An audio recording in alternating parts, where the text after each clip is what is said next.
আসসালামু আলাইকুম সবাইকে। সো আজকের এই ক্লাসে হচ্ছে আমরা তোমাদের ময়মনসিংহ বোর্ড 2024, ঠিক আছে, ময়মনসিংহ বোর্ড 2024-এর সবগুলা সিকিউ হচ্ছে আমরা সলভ করবো আজকের এই ক্লাসে।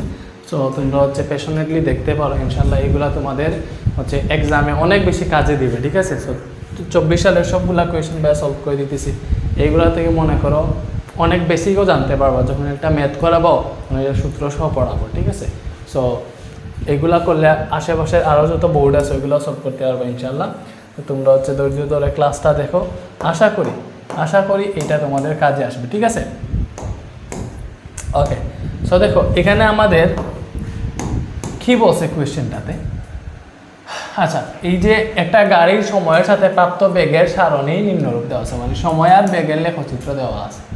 গাড়িটার প্রথম 1 মিনিট 20 সেকেন্ডে কত দূরত্ব অতিক্রম করবে নির্ণয় করবো। গাড়িটা প্রথম 1 মিনিট 20 সেকেন্ডে কত দূরত্ব অতিক্রম করবে, এটা হচ্ছে আমরা নির্ণয় করবো। আচ্ছা, সো দেখো 1 মিনিট 20 সেকেন্ডে কত দূরত্ব অতিক্রম করবে এটা নির্ণয় করবো।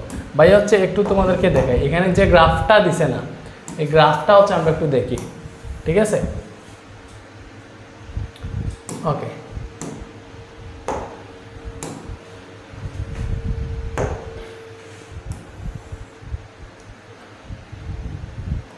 ওকে দেখো সময় বেগ, দেন হচ্ছে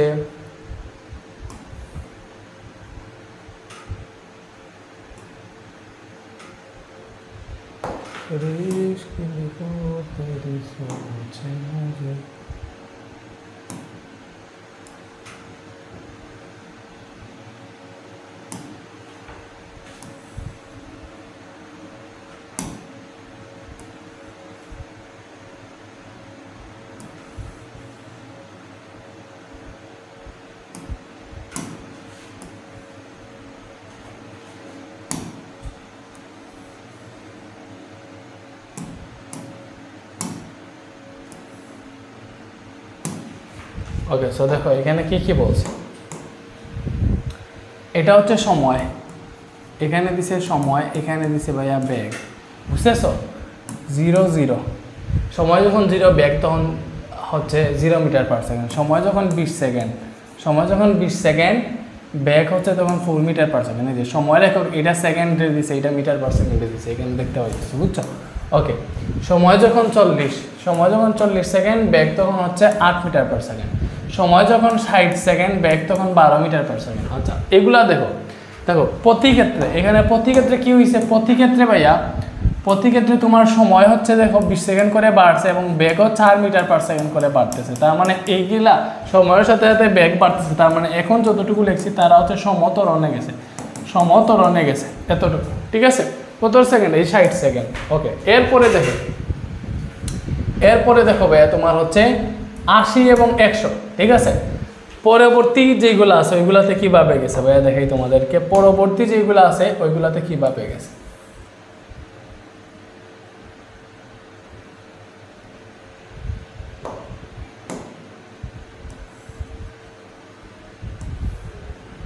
ওকে, তো দেখো এখানে সময় যখন 80 সেকেন্ড হয়েছে, বেগ তখন হয়েছে 12 মিটার পার সেকেন্ড।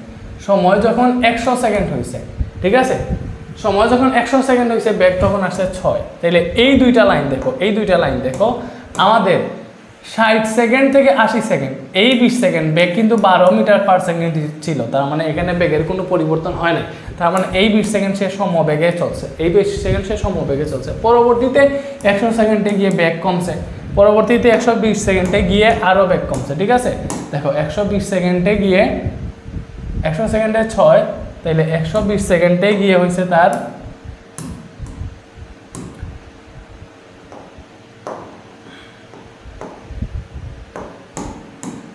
120 সেকেন্ডে গিয়ে হয়েছে বেগ 0 মিটার পার সেকেন্ড। সো এই গ্রাফটা আমরা বুঝলাম। তোমাদেরকে ভাই এখান থেকে দেখায় যে আমাদের এতটুকু, এই যে এতটুকু, এই যে এতটুকু সে হচ্ছে কিভাবে গেছে, এতটুকু সে গেছে সমতরণে, কেমনে বুঝলাম কোচ, এখানে সময়ের সাথে সাথে বেগ বাড়ছে, ঠিক আছে। এর পরবর্তী সময় 60 থেকে 20 সেকেন্ড, এই সময়টা গেছে সে হচ্ছে সমবেগে এবং পরবর্তী এইগুলা গেছে সমমন্তনে, কারণ বেগ প্রতিনিয়ত কমছে, বুঝা গেছে। ওকে, সো আমরা 1 মিনিট 20 সেকেন্ডে কত দূরত্ব অতিক্রম করছে ওইটা বের করবো। 1 মিনিট 20 সেকেন্ডে কত দূরত্ব অতিক্রম করছে। সো দেখো আমরা জানি সমতরণে গেলে সূত্র একটা হয় s = ut + ½ দূরত্বের ক্ষেত্রে সমতরণে, অথবা যদি আদি বেগ শেষ বেগ সময় দেওয়া থাকে তাহলে u + b/2 × t এই সূত্র দিয়ে হচ্ছে সলভ করা যায়। ঠিক আছে, এগুলো হচ্ছে সমতরণের ক্ষেত্রে। এগুলা কিসের ক্ষেত্রে? সমতরণের ক্ষেত্রে। আর সমবেগের ক্ষেত্রে দূরত্বের সূত্র ভাইয়া s = bt। সো আমরা এইগুলা থেকে বুঝে শুনে করব। সো আমরা যেহেতু প্রথম 1 মিনিট 20 সেকেন্ডে কত দূরত্ব অতিক্রম করছে এটা বের করব। সো আমরা দেখবো এখানে সে কিভাবে গেছে। দেখো সে প্রথম 60 সেকেন্ড সে কিন্তু গেছে সমতরণে। প্রথম 60 সেকেন্ড তার বেগ প্রতিনিয়ত বাড়ছে, তাহলে প্রথম 60 সেকেন্ড সে গেছে সমতরণে, তাহলে প্রথম 60 সেকেন্ডের দূরত্ব আলাদাভাবে বের করতে হবে। ঠিক আছে, তো আমরা এখান থেকে দেখি। দেখো প্রথম 60 সেকেন্ডে প্রথম 60 সেকেন্ডে ঠিক আছে, প্রথম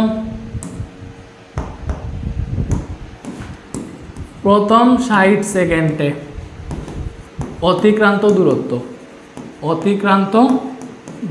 সো প্রথম 60 সেকেন্ডে অতিক্রান্ত দূরত্ব যদি s1 হয়, এটা হচ্ছে আমরা u + b/2 × t এটা দিয়ে করতে পারবো, কারণ এখানে আমাদের আদি বেগ শেষ বেগ, এই যে আদি বেগ এবং 60 সেকেন্ডের সময় যে বেগ এই সবগুলা বেগই দেওয়া আছে, প্লাস সময়ও দেওয়া আছে 0 থেকে 60 সেকেন্ড। ঠিক আছে, সো আদি বেগ হচ্ছে 0 এবং 60 সেকেন্ডের সময় বেগ ছিল 12 /2 × সময় গেছে এখানে আমাদের 60 সেকেন্ড টোটাল। তাহলে এই 60 সেকেন্ড অতিক্রান্ত দূরত্বটা কত আসে দেখো এখান থেকে হিসাব করো, বুঝতেছো? সো দেখো এইটা আসবে 12 × 60। সো এইটা আসতেছে হচ্ছে আমাদের 360 মিটার। কত আসতেছে ভাইয়া? 360 মিটার আসতেছে প্রথম 60 সেকেন্ড অতিক্রান্ত দূরত্ব। আমরা হচ্ছে 1 মিনিট 20 সেকেন্ড অতিক্রান্ত দূরত্ব বার করবো। 1 মিনিট 20 সেকেন্ড মানে কি? 1 মিনিট হচ্ছে 60 সেকেন্ড, আরও 20 সেকেন্ডের অতিক্রান্ত দূরত্ব বের করবো। আচ্ছা, তো 60 সেকেন্ডের বের করে ফেলছি, মানে 1 মিনিটের বের করে ফেলছি, পরবর্তী 20 সেকেন্ডের অতিক্রান্ত দূরত্ব বের করা লাগবে।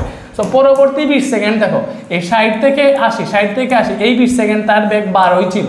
ঠিক আছে, তার বেগ 12ই ছিল, তার মানে তার বেগের কোনো পরিবর্তন হয় নাই। দ্যাট মিনস সে সমবেগে গেছে। তাইলে পরবর্তী 20 সেকেন্ড সে কেমনে গেছে? সমবেগে। তাইলে লিখো পরবর্তী 20 সেকেন্ড সে সমবেগে গেছে, তাইলে অতিক্রান্ত দূরত্ব কী হবে? তাইলে লিখো পরবর্তী 20 সেকেন্ড সমবেগে চলমান ছিল। ঠিক আছে, চলমান ছিল। সো এক্ষেত্রে অতিক্রান্ত দূরত্ব যদি s2 হয় তাহলে ওইটা হবে কি ভাইয়া? bt। তাহলে এখানে বেগ কত? যে বেগে গেছে এই বেগটা কিন্তু 12 এবং টাইম কত সেকেন্ড ভাইয়া? টাইম হচ্ছে দেখো 60 থেকে 80, তার মানে 20 সেকেন্ড। তো এটা হিসাব করে দেখো কত মিটার পার সেকেন্ড? 12 × 20। ঠিক আছে, ওইটা আসতেছে 240 মিটার। তাইলে আমাদের তো 1 মিনিট 20 সেকেন্ডে টোটাল কত দূরত্ব অতিক্রম করছে তা নির্ণয় করতে হবে। তাহলে টোটাল দূরত্ব, ঠিক আছে, টোটাল দূরত্ব s = হবে এই যে s1 + s2 দুইটা যোগ করলে আমরা পেয়ে যাবো। সো 360 আর 240 এইগুলো যোগ করলে কত আসে? এগুলো যোগ করলে আসে 600 মিটার। কত মিটার আসতেছে? 600 মিটার। আশা করি ভাইয়া এই জিনিসটা তোমাদেরকে বুঝাইতে পারছি। আশা করি এই জিনিসটা বুঝছো এবং আমাদের আনসারও মিলবে।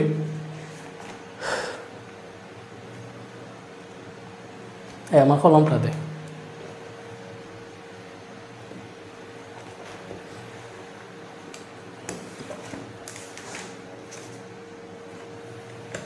ওকে, এর পরবর্তীতে কি বলছে দেখো, পরবর্তী কোয়েশ্চেনে বলছে আমাদের যে উদ্দীপকের তত্ত্বের ভিত্তিতে ত্বরণ সময় লেখচিত্র একে গাণিতিক বিশ্লেষণ দাও। আমরা এই তত্ত্বের ভিত্তিতে ত্বরণ সময় লেখচিত্র আঁকবো। সবাই দেখে ত্বরণ সময় লেখচিত্র আঁকবো। তুমি এইখানে দেখো, আবার দেখে ত্বরণ সময়, দেখো এইখানে তার এই যে ত্বরণ সময় লেখচিত্র আঁকবো।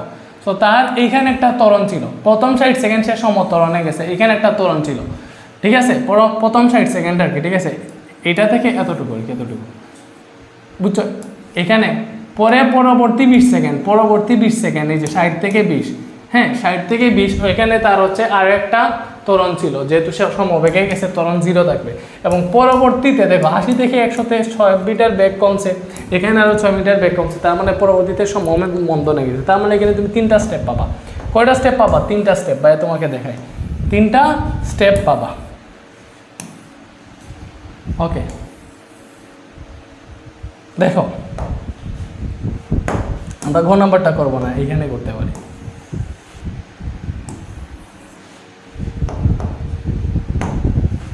লিখো। ওকে, তো লিখো প্রথম 60 সেকেন্ড প্রথম 60 সেকেন্ডে 60 সেকেন্ড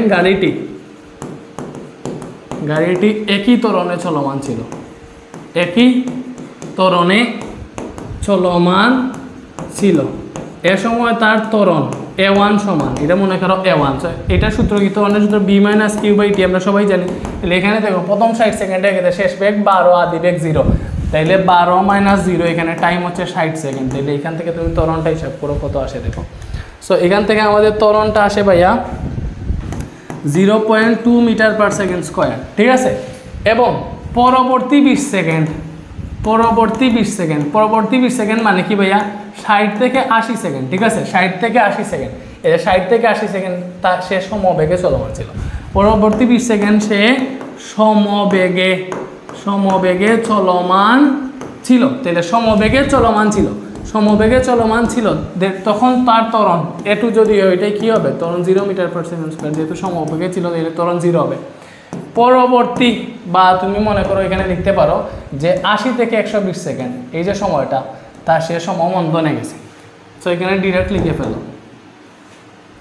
80 থেকে 120 সেকেন্ড, 80 থেকে 120 সেকেন্ড সে সমমন্দনে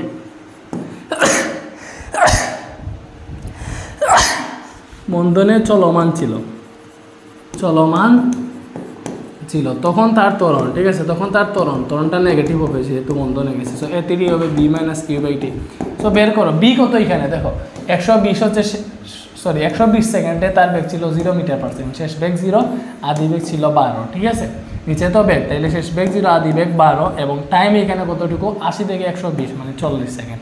তো এটা হিসাব করলে পাবা হচ্ছে তুমি এখানে কত পাবা ভাইয়া 0.3 minus 0.3 metre per second square. So আমরা 3টা স্টেপের ত্বরণ পেয়ে গেছি, আর সময় তো এমনিতেই জানি, দেখো প্রথম 60 সেকেন্ড, পরবর্তী 20 সেকেন্ড, এর পরবর্তী 40 সেকেন্ড। সো আমরা একটা লেখচিত্র এঁকে হচ্ছে ত্বরণ সময় লেখচিত্র এখানে এঁকে গাণিতিকভাবে বিশ্লেষণ করবো। সো হচ্ছে আমরা এটা মুছে ফেলি, ঠিক আছে, এটা মুছে ফেলি। সো দেখো এখান থেকে আমরা এগুলো আঁকি, এটা মনে করো হচ্ছে ভাই আমাদের এক্স অক্ষ, ঠিক আছে, এটা হচ্ছে এক্স অক্ষ, এটা হচ্ছে ওয়াই অক্ষ, হ্যাঁ।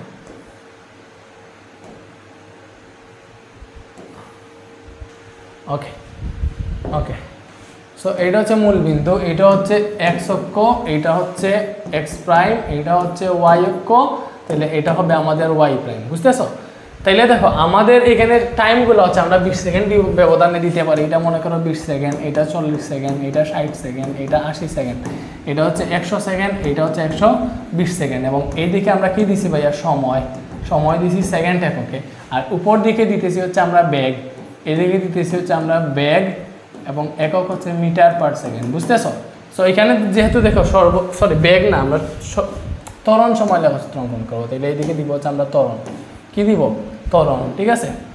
ওকে সো এইদিকে দিছি আমরা হচ্ছে ত্বরণ, ওকে, ত্বরণের একক তো metre per second square. So দেখো সর্বোচ্চ ত্বরণে এখানে 0.2, তো এইখানে আমরা হচ্ছে এইভাবে দিই, মনে করি এটা হচ্ছে 0.1, এটা হচ্ছে 0.2, এটা হচ্ছে 0.3, বুঝে শুনে দাও, নিচের দিকে এইভাবে দাও, মাইনাস 0.1 হবে যেহেতু নিচের দিকে আসতে দিই, মাইনাস 0.2, মাইনাস 0.3, মাইনাস 0.4। আচ্ছা এইবারে দেখো আমাদের প্রথম এইগুলো আমি লাল কালার দিয়ে আঁকি তাইলে, হ্যাঁ দেখো প্রথম 60 সেকেন্ড তার ত্বরণ ছিল 0.2 মিটার পার সেকেন্ড, তার মানে প্রথম 60 সেকেন্ড 0 থেকে 60 সেকেন্ড পর্যন্ত তার ত্বরণ ছিল 0.2 মিটার পার সেকেন্ড। তাহলে প্রথম 60 সেকেন্ড তার ত্বরণ 0.2 ছিল, এই যে প্রথম 60 সেকেন্ড 0.2 দিলাম, ঠিক আছে, এই যে দেখতেছো প্রথম 60 সেকেন্ড তার ত্বরণ কত ছিল 0.2 metre per second, 0.2 metre per second, এই যে বুঝতেছো? ওকে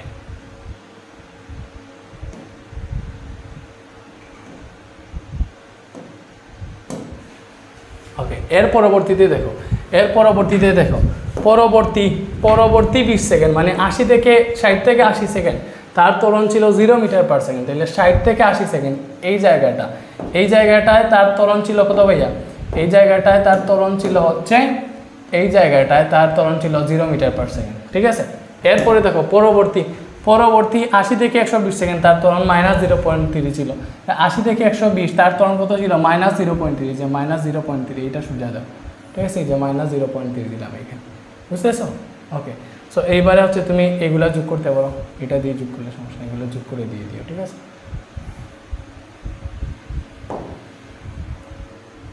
আচ্ছা, সো এইটাই এইভাবে দিও, শেষেরটা ফিল আপ করা লাগবে না, ঠিক আছে। এটাও এইভাবে দিও, সমস্যা নাই। এইভাবে এটা যে আঁকছি না, এটাই হচ্ছে আমাদের ত্বরণ সময় লেখচিত্র হয়ে গেছে, শেষ। এই যে এই লেখচিত্র কি বুঝাইতেছে যে 0 থেকে 60 সেকেন্ড তার ত্বরণ ছিল এই যে এখানে 0.2 মিটার পার সেকেন্ড স্কোয়ার, ঠিক আছে। পরে 60 থেকে 80 সেকেন্ড তার ত্বরণ ছিল 0 মিটার পার সেকেন্ড স্কোয়ার, এবং এই যে 80 থেকে 120 সেকেন্ড এখানে তার ত্বরণ হচ্ছে -0.3, ঠিক আছে। শেষ, এটা বুঝছি না? ওকে, দেন হচ্ছে আমরা পরবর্তীটাতে যাই।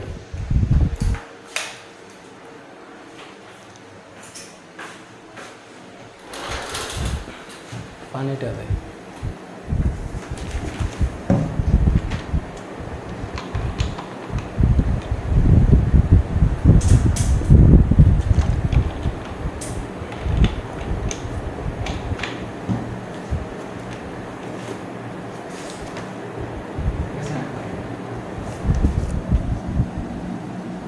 বেশি সাদা হচ্ছে, ঠিক আছে।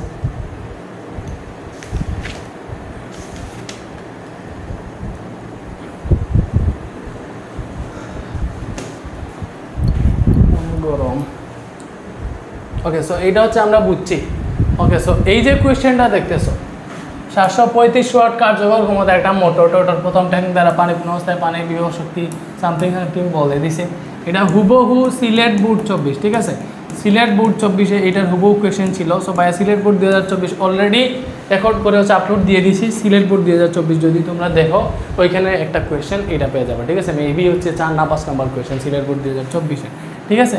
সিলেট বোর্ড 2024 দেখলে হচ্ছে আশা করি এটা পেয়ে যাবা। সো এটা আমার করে দেওয়া লাগবে না। সিলেট বোর্ড 2024 ভাইয়ার ইউটিউবের প্লে লিস্টে যাবা, প্লে লিস্টে গেলে সব বোর্ডই পেয়ে যাবো, ঠিক আছে। পরবর্তীটা দেখো, এটা হচ্ছে চ্যাপ্টার 5 থেকে আসছে। এটা আসছে চ্যাপ্টার 5 থেকে, কোয়েশ্চেন দেখলেই তো বুঝতেছো। দেখো, এটা দুইটাই আসছে চ্যাপ্টার 5 থেকে। এই যে এটা 3 মার্কস, এইটা হচ্ছে 4 মার্কস, তার মানে টোটাল 7 মার্কসই আসছে চ্যাপ্টার 5 থেকে।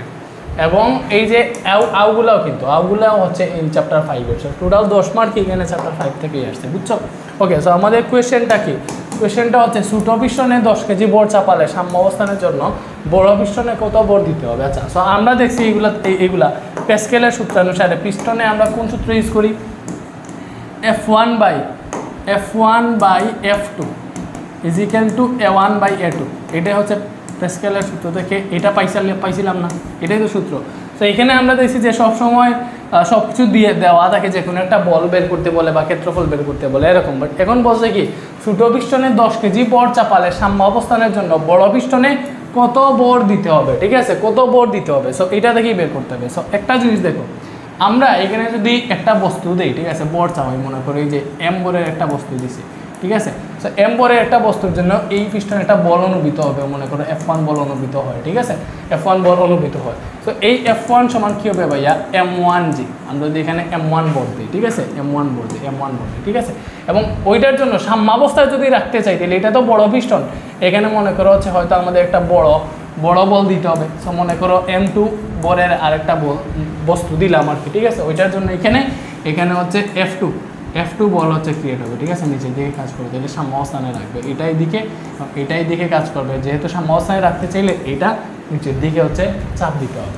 তো মেইনলি F1 সমান M1G যদি লিখি, F2 সমান M2G লিখি, ওইটা থেকে কিন্তু আমরা বল পেয়ে যাবো, দেখবা। ওকে, যেখানে A1 A2 লাগে, আমরা A1 A2টা আগে বের করবো, ঠিক আছে। সো দেখো, এই পিস্টনের R1 বলছে 25 সেন্টিমিটার, এগুলা গোলাকৃতি হয়, তাহলে ক্ষেত্রফল কী হবে? পাই আর স্কোয়ার, ঠিক আছে। সো ছোটো পিস্টনের ক্ষেত্রফল A1 সমান কী হবে? পাই R1 স্কোয়ার। পাই হচ্ছে 3.1416 এবং R1 কত বলছে ভাইয়া? 25 সেন্টিমিটার। এটাকে মিটার নিলে হবে 0.25 মিটার। কেমনে? 100 দিয়ে ভাগ দিছি, ঠিক আছে। So 0.25 whole square. সো ভাইয়া এটা যদি হিসাব করো, তাহলে এখান থেকে কী আসবে দেখো, 3.1416 ইন্টু 0.25 স্কোয়ার। সো এটা আসতেছে 0.19635, ঠিক আছে, এত 19635 এত মিটার স্কোয়ার, বুঝা গেছে। সেমভাবে A2 বের করো, A2 কী হবে? পাই R2 স্কোয়ার, তাহলে 3.1416 ইন্টু R2 কত? এটা হচ্ছে 1.25 মিটার। R2 বলে দিচ্ছি, ডিরেক্ট মিটারে আছে, আমরা মিটারে এটা ইউজ করে ফেললাম, ঠিক আছে। 3.1416 ইন্টু 1.25 স্কোয়ার সো এইটা আসতেছে 4.90875, বুঝছো? এত মিটার স্কোয়ার। আমি সম্পূর্ণটা লিখতেছি কেন, প্রপার একটা মান আসার জন্য। তোমরা চাইলে 2-3 ঘরও রাখতে পারো। ওকে, এইবারে দেখো আমরা প্যাসকেলের সূত্র অনুসারে যেটা জানি ওইটা ডিরেক্ট লিখে ফেলবো, ঠিক আছে? সো লিখো, আমরা জানি প্যাসকেলের সূত্র অনুসারে F1/F2। আচ্ছা, আমরা এক্স্যাক্টলি কি বের করব? বড় পিস্টনে কত বর দিতে হবে? বড় পিস্টনে বর হচ্ছে M2 বের করব না? তাহলে M2 আসবে F2 থেকে। M2 আসবে কোনটা থেকে? F2 থেকে। তাহলে M2 যেহেতু F2 থেকে আসবে, সো আমরা এখানে লিখব যে আমরা জানি F2/F1, ঠিক আছে? F2/F1 সমান A2/A1। উপরে F2 দিলে এখানে A2 উপরে দিতে হবে, বিকজ এগুলো আছে তোমার সমানুপাতিক। F2 সমান লিখতে পারবা M2G, ঠিক আছে? F1 সমান লিখতে পারবা M1G, বুঝতেছো? এবং এইখানে আছে A2/A1। সো আমরা বের করবো, দেখো M2 জিয়ে কাটা যাবে, তাহলে M2 আসবে A2/A1, A2/A1, এবং এই যে M1 যেটা আছে এটা এখানে গুণ হয়ে আসলো। এবার তুমি মান বসাও। A2 কত ভাইয়া? ওই যে 4.90875 ডিভাইডেড বাই A1 কত? A1 হচ্ছে এই যে 0.19635, 0.19635, বুঝতেছো? এবং M1 কত? এই যে M1 হচ্ছে 10 কেজি। ছোটো পিস্টনে 10 কেজি বোর্ড চাপাইছে, তাইলে M1 10 কেজি, বুঝছো? M1 হচ্ছে 10 কেজি। এটা তুমি হিসাব করো। সো এটা কত আসে? 4.90875 ডিভাইডেড বাই 0.19635। ওকে, এটা আসতেছে কত রে? ইন্টু 10। ওকে, সো এটা আসতেছে 250 কেজি। সো সাম্যাবস্থানে রাখতে চাইলে আমাদের বড় পিস্টনে কত বর দিতে হবে ভাইয়া? 250 কেজি। আশা করি ভাইয়া তোমাদেরকে বুঝাইতে পারছি, বুঝছো?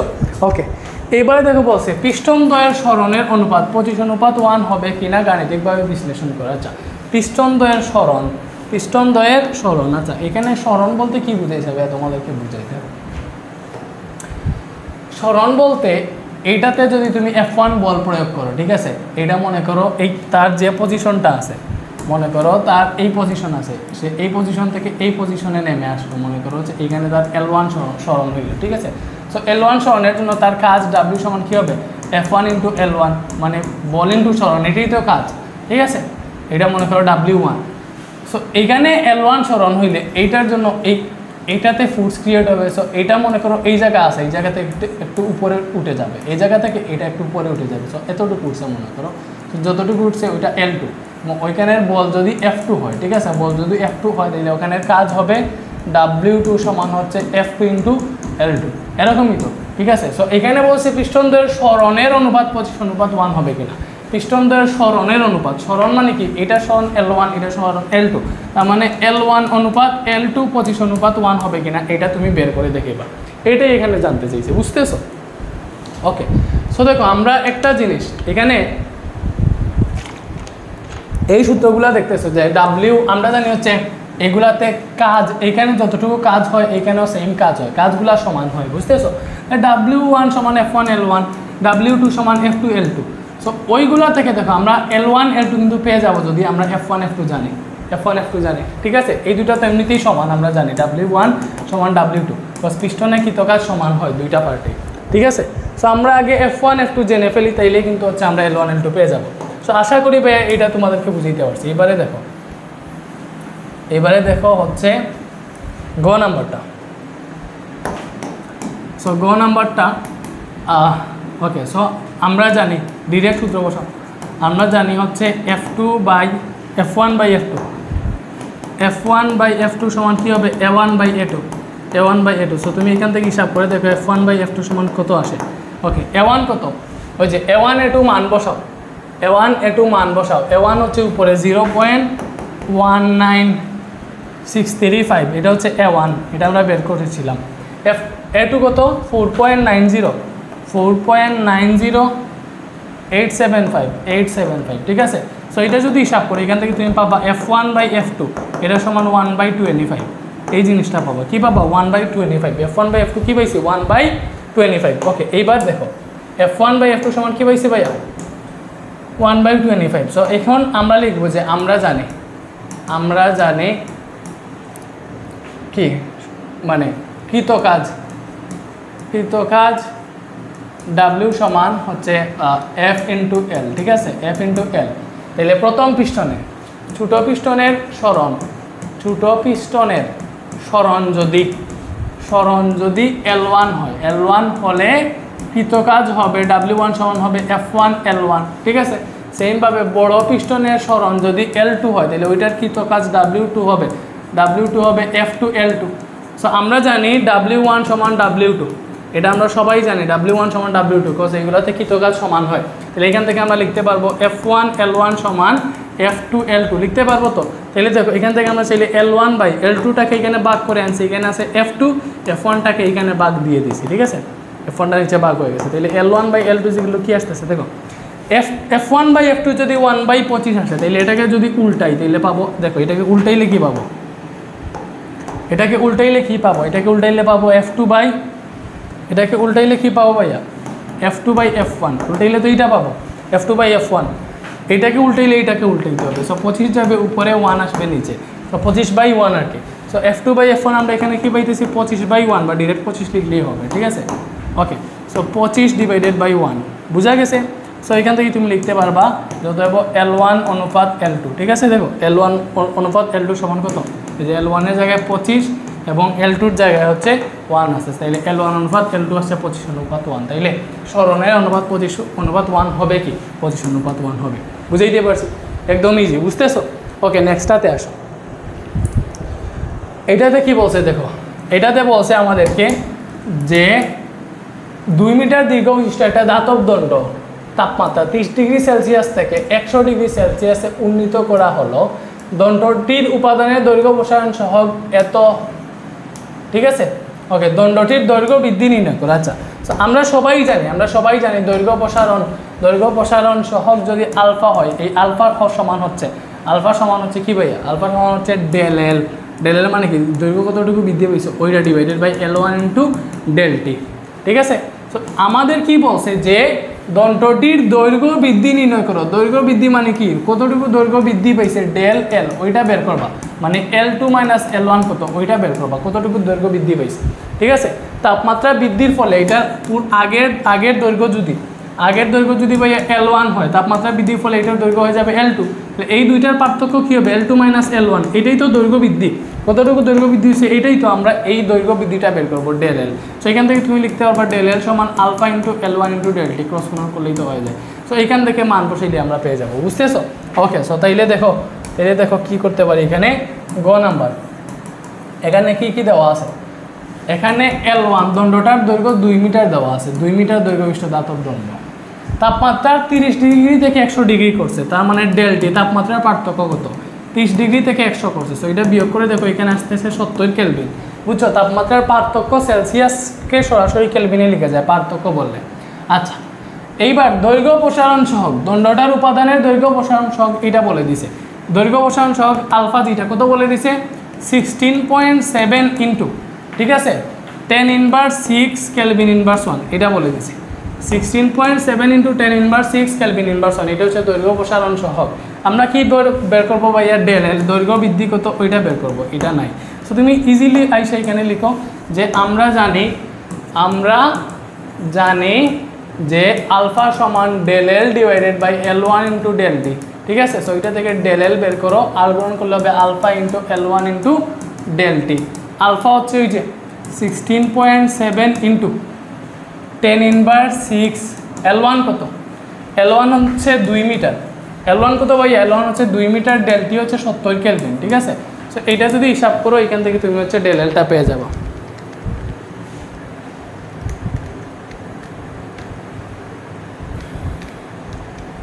ওকে, সো এইটা আসতেছে প্রায় 2.338 ইন্টু 10 ইনভার্স 3 মিটার। সো এটাকে মিটার থেকে সেন্টিমিটারে নিলে 100 দিয়ে গুণ দিবা আর কি, 100 দিয়ে গুণ দিয়ে সেন্টিমিটারে নিয়ে নিলে আসবে 0.2338 সেন্টিমিটার। সো এতটুকু হচ্ছে আমাদের দৈর্ঘ্য বৃদ্ধি হবে, এটাই হচ্ছে আমাদের আনসার, বুঝতেছো, বুঝা গেছে।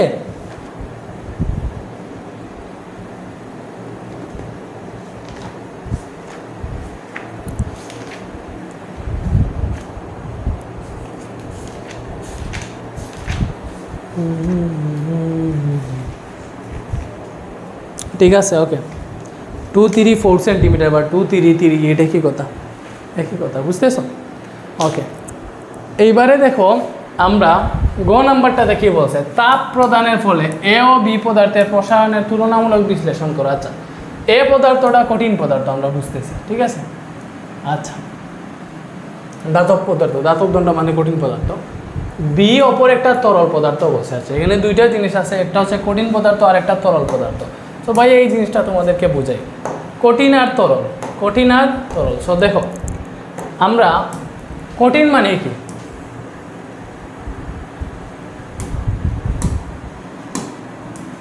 ওকে,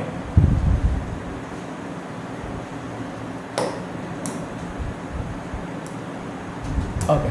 সো এইটা হচ্ছে আমাদের কঠিন পদার্থ, এটা হচ্ছে কঠিন পদার্থ, এটা হচ্ছে তরল পদার্থ। এখনো হয় নাই। কঠিন পদার্থ হইলে কঠিন পদার্থের অণুগুলো হচ্ছে একদম এরকম, হচ্ছে একটার সাথে আর একটা খুব মানে ইয়েভাবে লাগানো থাকে, বুঝতেছো অণুগুলা, ঠিক আছে, এইভাবে থাকে, এইভাবে থাকে কঠিন পদার্থের অণুগুলা, হ্যাঁ, ওকে, একদম এইভাবে থাকে।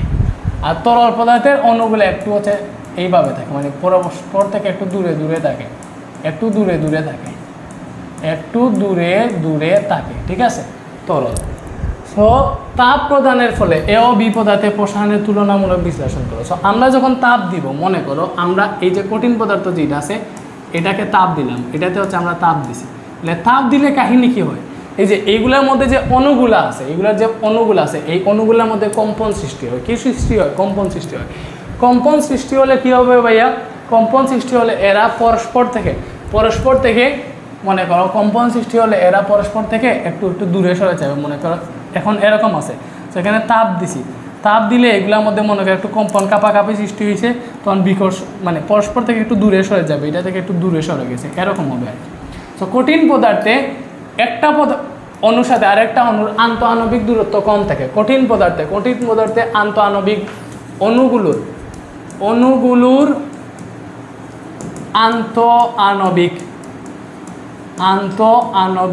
দূরত্ব, বুঝিও দূরত্ব এক জিনিস আর শক্তি আর এক জিনিস। আন্তঃআণবিক দূরত্ব একটার সাথে আরেকটা দূরত্ব কম থাকে, কিন্তু অণুগুলোর মধ্যে আন্তঃআণবিক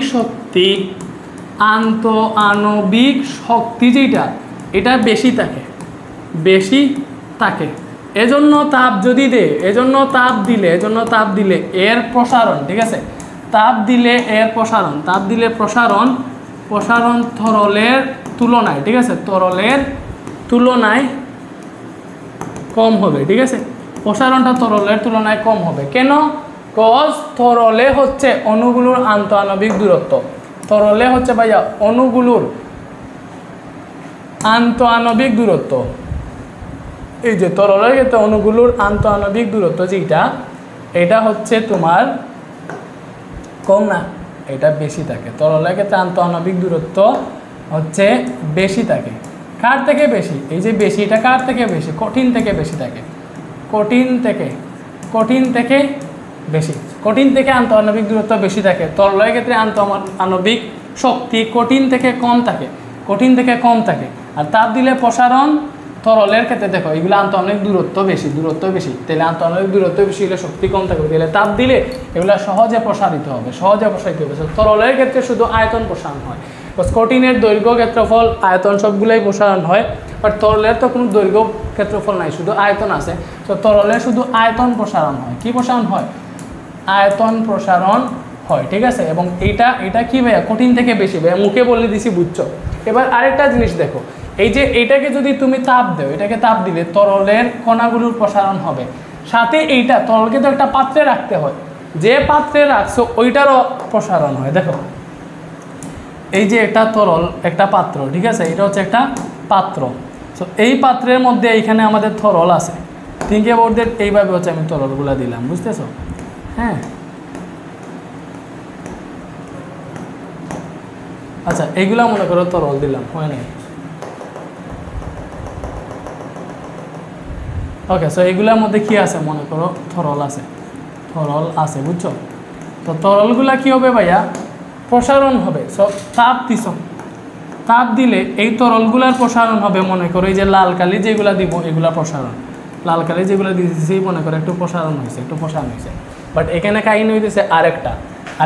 তাপ তরলের অপসারণ হয়, সাথে এটা যে পাত্রে আছে, মনে করো এই যে পাত্রটাতে আছে, এই পাত্রে আছে না, এই পাত্রের অপসারণ হয়, এই পাত্রের অপসারণ হয়, এই পাত্রেরও প্রসারণ হয়। সো পাত্রের প্রসারণ যদি হয়, তুমি চিন্তা করো পাত্রেরও যদি প্রসারণ হয়, তাহলে আমরা যদি প্রকৃত প্রসারণটা বের করতে চাই, যে তরলের প্রসারণ ঠিক এক্স্যাক্টলি কত হয়েছে, তাহলে পাত্রের প্রসারণ থেকে তরলের যেটা আপাত প্রসারণ, মানে পাত্র সহকারে যে প্রসারণটা হয় ওটাকে বলে আপাত প্রসারণ। তাহলে পাত্রের প্রসারণ থেকে আপাত প্রসারণ যদি আমরা বিয়োগ দেই, তখন হচ্ছে আমরা তরলের প্রকৃত প্রসারণ পাই। এটাও লিখে দিবা, ঠিক আছে। তো মেইনলি এটাও দিতে পারো। মেইনলি আমাদের কথা হচ্ছে যে কঠিন থেকে তরলের প্রসারণটা একটু বেশি হবে, কারণ তরলের ক্ষেত্রে আন্তঃআণবিক দূরত্ব কম, অণুগুলার আন্তঃআণবিক দূরত্ব বেশি। তরলের ক্ষেত্রে অণুগুলো আন্তঃআণবিক দূরত্ব বেশি, বাট আন্তঃআণবিক শক্তি কম, ঠিক আছে। এজন্য হচ্ছে এগুলা কঠিন থেকে বেশি প্রসারিত হবে। আচ্ছা, সো এইবারে দেখো, তোমরা যারা মনে করো মাত্র 3 মাসে সম্পূর্ণ পদার্থ প্লাস রসায়ন অথবা সম্পূর্ণ গণিত প্লাস উচ্চতর গণিত অথবা পদার্থ রসায়ন গণিত উচ্চতর গণিত সবগুলো মাত্র 3 মাসে কমপ্লিট করতে চাও, একদম বেসিক সহকারে, ঠিক আছে। বেসিক সহকারে কমপ্লিট করতে চাও, যে বেসিক থেকে শুরু করে যা প্রয়োজন, সিকিউ এমসিকিউ যা প্রয়োজন, মানে তোমার বোর্ড এক্সামের প্রস্তুতির জন্য, মানে 100তে 100 প্রস্তুতি যেটা, ঠিক আছে। শুধু এ প্লাস না 100তে 100 এরকম প্রস্তুতি যাদের প্রয়োজন, তোমরা হচ্ছে আমাদের এই যে পদার্থ রসায়নের কোর্স আছে, গণিতের কোর্স আছে, তুমি চাইলে হচ্ছে আলাদাভাবে পদার্থ বা রসায়ন বা গণিত উচ্চতর গণিত এগুলোতে ভর্তি হইতে পারবা। এগুলোর ডিটেলস যদি তোমাদেরকে দেখাই, দেখো এইখানে এই যে এটা হচ্ছে আমাদের, মনে করো এটা হচ্ছে গণিত আর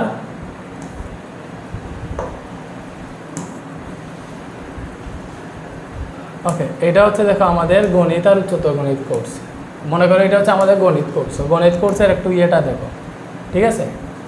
এই যে আমাদের এখানে কি আছে দেখো, আমাদের এখানে হচ্ছে 60টার উপরে লাইভ ক্লাস আছে, মানে প্রত্যেকটা চ্যাপ্টারের উপর তুমি 3 থেকে 4টা লাইভ ক্লাস পাবা। সব এইগুলা থেকে কেমনে কী ভাই বলি। প্রথমে ভাই হচ্ছে সূত্র, পরে হচ্ছে উদাহরণের হচ্ছে সিলেক্টেড ম্যাথ পড়াই যেগুলা প্রয়োজন, পরে অনুশীলনীর প্রায় সবগুলা ম্যাথ পড়াই, এরপরে পড়াই সিকিউ, এবং এমসিকিউ হচ্ছে আলাদা স্পেশালি টাইপ ভিত্তিকভাবে পড়াবো, এখন এমসিকিউ পড়াই নেই, ঠিক আছে। সো গণিতের মোটামুটি হচ্ছে 5 থেকে মেবি হচ্ছে 6 থেকে 7টা চ্যাপ্টার কমপ্লিট হয়ে গেছে গণিতের, ঠিক আছে।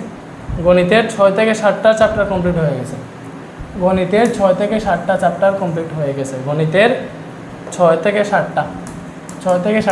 কমপ্লিট হয়ে গেছে। বাকিগুলো আমরা লাইভে করাইতেছি, যেগুলো কমপ্লিট হয়েছে ওইগুলো আমাদের প্রাইভেট গ্রুপে রেকর্ডেড থাকে।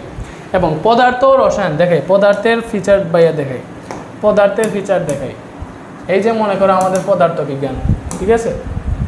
এই যে দেখো পদার্থ বিজ্ঞানে আমাদের হচ্ছে অলরেডি সবগুলা চ্যাপ্টার কমপ্লিট। তুমি জাস্ট কোর্সটা কিনলে সবগুলা চ্যাপ্টার অ্যাভেলেবেল পেয়ে যাবা। 40টার উপরে recorded live class, basic CQ solving class আছে, এমসিকিউ সলভিং ক্লাস আছে। প্রত্যেকটা চ্যাপ্টারের হচ্ছে ভাইয়া 50 থেকে 60টা এমসিকিউ সলভ করাইছে, এবং সিকিউ কয়টা জানো, চ্যাপ্টার ওয়াইজ 15 থেকে 16টা সিকিউ সলভ করাইছে। পিডিএফ আছে, অধ্যায়ভিত্তিক এক্সাম আছে, ফিজিক্সে অধ্যায়ভিত্তিক এক্সাম আছে, ডাউট সলভিং ডিসকাশন গ্রুপ আছে। এটা কেন, যেহেতু এটা রেকর্ডেড কোর্স, এটাতে হচ্ছে মনে করো মাঝে মধ্যে শুধুমাত্র ফিজিক্স আর কেমিস্ট্রি রেকর্ডেড কোর্স, কিন্তু গণিত আর উচ্চতর গণিত লাইভ কোর্স, মনে রেখো। তো পদার্থ রসায়নে যখন কোনো ম্যাথ করতে গিয়ে আটকে যাও, স্বাভাবিক আটকে যাইতেই পারো, তখন যেহেতু এটা রেকর্ডেড কোর্স, আটকে গেলে কাকে দেখাবা, আমরা আলাদা একজন টিচার রাখছি তোমাদের জন্য। হ্যাঁ, একটা মেসেঞ্জার গ্রুপ খোলা আছে, ওইটাতে তোমার যে কোয়েশনের প্রবলেম ওইটা দিলেই আমাদের টিচার সলভ করে দিবে, ঠিক আছে। সাথে হচ্ছে 3 মাসে সম্পূর্ণ কোর্সটা শেষ করা একটা পূর্ণাঙ্গ রুটিন পাবা, ঠিক আছে। 3 মাসে সম্পূর্ণ কোর্সটা শেষ করে একটা পূর্ণাঙ্গ রুটিন পাবা, বুঝতেছো? ওকে, এবং কোর্স ফি মাত্র 1250 টাকা। গণিতের কোর্স হচ্ছে মাত্র 1650 টাকা। তুমি যদি সেমভাবে গণিতের মতো উচ্চতর গণিতের ফিচার, পদার্থের মতো রসায়নের ফিচার, ঠিক আছে। ওকে, এইবারে দেখো, তুমি যদি পদার্থ প্লাস রসায়ন একসাথে কিনো, ঠিক আছে, পদার্থ প্লাস রসায়ন যদি একসাথে কিনো, তাইলে দেখো 2টা কোর্স তুমি হচ্ছে একসাথে অনলি কত 2290 টাকা দিয়ে কিনতে পারবে। এখানে তোমার অনেক সেভ হবে। সেমভাবে গণিত উচ্চতর গণিত একসাথে কিনলে আরও হচ্ছে ডিসকাউন্ট, মাত্র 2990 টাকা দিয়ে কিনতে পারবো। এবং 4টা যদি একসাথে কিনো তাহলে আরও স্পেশাল ডিসকাউন্ট পাবা। যদি ভর্তি হইতে চাও যে বা ডেমো, এগুলোর ডেমো ক্লাস কিন্তু আছে, তোমরা চাইলে ডেমো ক্লাস দেখতে পারবা যে ক্লাস কেমন হচ্ছে, ক্লাস দেখে দেন ভর্তি হও। সো ডেমো ক্লাস যদি দেখতে চাও ভাইয়া, আমাদের এই যে নাম্বারটা দেখতেছো এটা হচ্ছে হোয়াটসঅ্যাপ, এই হোয়াটসঅ্যাপ নাম্বারে যোগাযোগ করো, এগুলোর ডেমো ক্লাস দেখতে পারবা, ঠিক আছে? ডেমো ক্লাস দেখে ভর্তি হইতে পারবা। আর মনে করো যাদের একদম বেসিক ক্লিয়ার আছে, মনে করতেছো আমার বেসিক প্রয়োজন নাই, এত বেশি পড়া প্রয়োজন নাই, আমি বেসিক টেসিক পারি, শুধু একটু সিকিউ সলভ করলেই হবে, যে টাইপ ভিত্তিক কিছু সিকিউ সলভ করবা বা সিকিউ সলভ করবা, রিভিশন প্রয়োজন, তাহলে তোমাদের টেস্ট এক্সামের পরে বা মেইন বোর্ড এক্সামের 2-3 মাস আগে আমাদের রিভিশন কোর্স আসবে, ওইটাতে ভর্তি হতে পারো, ঠিক আছে? আচ্ছা, সো এরপরে হচ্ছে আমরা সলভে যাই। আশা করি তোমরা হচ্ছে যদি কোনো ডেমো ক্লাস দেখতে হয় বা এগুলো সম্পর্কে জানতে হয় এই হোয়াটসঅ্যাপ নাম্বারে মেসেজ দিতে পারো। ওকে, নেক্সটে আসো। এইটাতে দেখো কি বলছে, রাফিয়া 15 সেন্টিমিটার তরঙ্গ দৈর্ঘ্যের শব্দ উৎপন্ন করে 10 মিটার পার সেকেন্ড বেগে প্রতিফলকের উল্টো দিকে দৌড়াতে শুরু করলো এবং এত সেকেন্ড পর প্রতিধ্বনি শুনতে পেলো। বায়ুর তাপমাত্রা 30 ডিগ্রি, আচ্ছা 0 ডিগ্রি সেলসিয়াস তাপমাত্রায় শব্দের বেগ দিছে। আচ্ছা, এই তরঙ্গের কম্পাঙ্ক বের করতে বলছে। গ নাম্বারটা একদম ইজি, এটা পারবা, বুঝছো?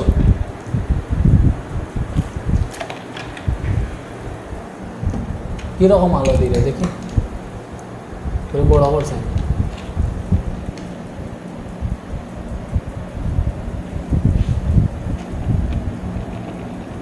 বোঝা যায় না। ওকে, বোঝা গেলে হয়েছে, শেষ নেই ক্লাস হয়েছে। আমি ক্লাসও অলরেডি 41 মিনিট পড়াই গেছে। কয়টা সলভ করলাম? 3টা মেবি। আচ্ছা, এইবারে দেখো এটার গ নাম্বারে কি বলছে, তরঙ্গটির কম্পাঙ্ক নির্ণয় করো। তো দেখো কম্পাঙ্ক, দেখো আমরা জানি তরঙ্গের ক্ষেত্রে সূত্র b = f ল্যামডা, এখানে b হচ্ছে শব্দের বেগ, fটা হচ্ছে ভাইয়া কম্পাঙ্ক, f হচ্ছে কম্পাঙ্ক, ল্যামডা হচ্ছে তরঙ্গ দৈর্ঘ্য। এখানে তরঙ্গ দৈর্ঘ্য কি বলছে, এই যে রাফিয়া 15 সেন্টিমিটার তরঙ্গ দৈর্ঘ্য শব্দ উৎপন্ন করছে, তাই এখানে ল্যামডা সমান তরঙ্গ দৈর্ঘ্য বলে দিছে 15 সেন্টিমিটার, এটাকে মিটারে নিলে 100 দিয়ে ভাগ দেও 0.15 মিটার আসবে। সো এটা হচ্ছে আমরা বুঝলাম যে এটার তরঙ্গ দৈর্ঘ্য 0.15 মিটার। ওকে, বায়ুর তাপমাত্রা 30 ডিগ্রি সেলসিয়াস, তাইলে আমাদের বায়ুর তাপমাত্রা দিছে, তাহলে ওই তাপমাত্রা থেকে বায়ুতে শব্দের বেগ বের করতে পারবো। আমরা জানি বায়ুতে শব্দের বেগের জন্য b সমানুপাতিক √t, ওইটা থেকে আমাদের সূত্র আসে এরকম, b2/b1 সমান √t2/t1, মনে আছে? এখানে b1 হচ্ছে মনে করো ওই যে আমাদের ইনিশিয়াল যেটা দিছে 0 ডিগ্রি সেলসিয়াস তাপমাত্রায় বায়ুতে শব্দের বেগ, b1 হচ্ছে 0 ডিগ্রি সেলসিয়াস তাপমাত্রায় বায়ুতে শব্দের বেগ 330 মিটার পার সেকেন্ড, ঠিক আছে? এবং এই T1 কি, এই 0 ডিগ্রি সেলসিয়াস তাপমাত্রাটার কেলভিন এককে মান, তাই 0 ডিগ্রি সেলসিয়াস তাপমাত্রার কেলভিন এককে মান কত হবে? 273 কেলভিন। কত হবে? 273 কেলভিন। এবং T2 কি, T2 হচ্ছে আমাদের ওই যে তাপমাত্রা যেটা 30 ডিগ্রি সেলসিয়াস বলে দিছে এইটা, তাহলে 30 ডিগ্রি সেলসিয়াস হচ্ছে T2, বাট এটার কেলভিন এককে মান বের করতে হবে, এটার সাথে 273 যোগ করলে কিন্তু কেলভিনে চলে যাবে।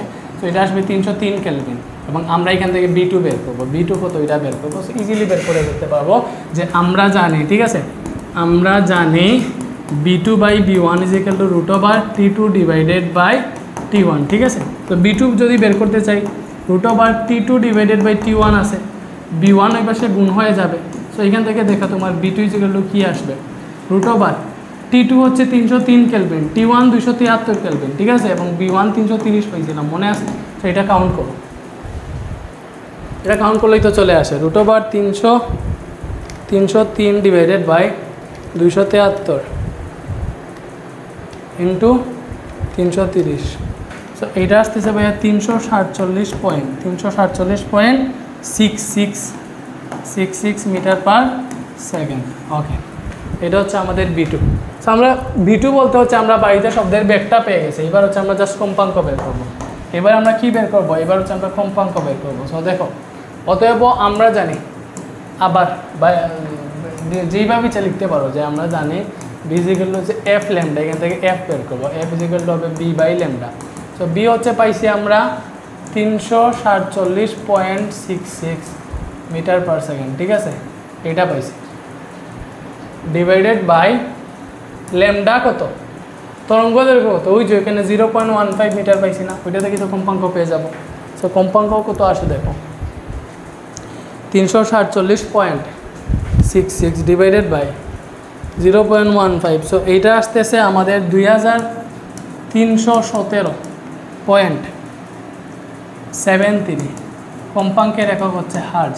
এই যে কম্পাঙ্কটা পেয়ে গেছে, এটাই হচ্ছে আনসার। বুঝতেছো?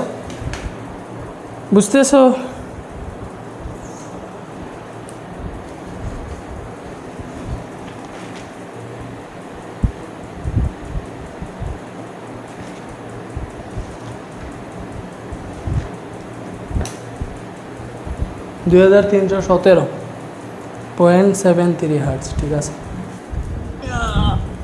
ওকে, এর পরেরটাতে কি বলছে? রাফিয়া যদি একই বেগে প্রতিফলকের দিকে দৌড়ায় তাহলে সে প্রতিধ্বনি শুনতে পারবে কি? গাণিতিকভাবে বিশ্লেষণ করো। আচ্ছা, সো এখানে অনেক কাহিনী আছে, বুঝছো?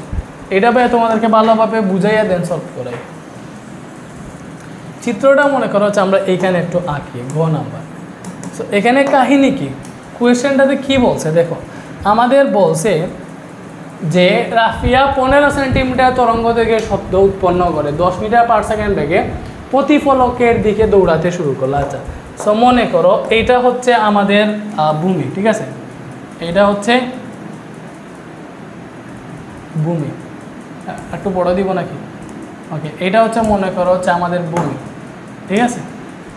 এবং এইটা হচ্ছে মনে করো প্রতিফলক পৃষ্ঠ, ঠিক আছে? আচ্ছা, এইভাবে দিই, এটাকে 3D দিই। ওকে, এটা মনে করো হচ্ছে আমাদের প্রতিফলক পৃষ্ঠ, বুঝতেছো?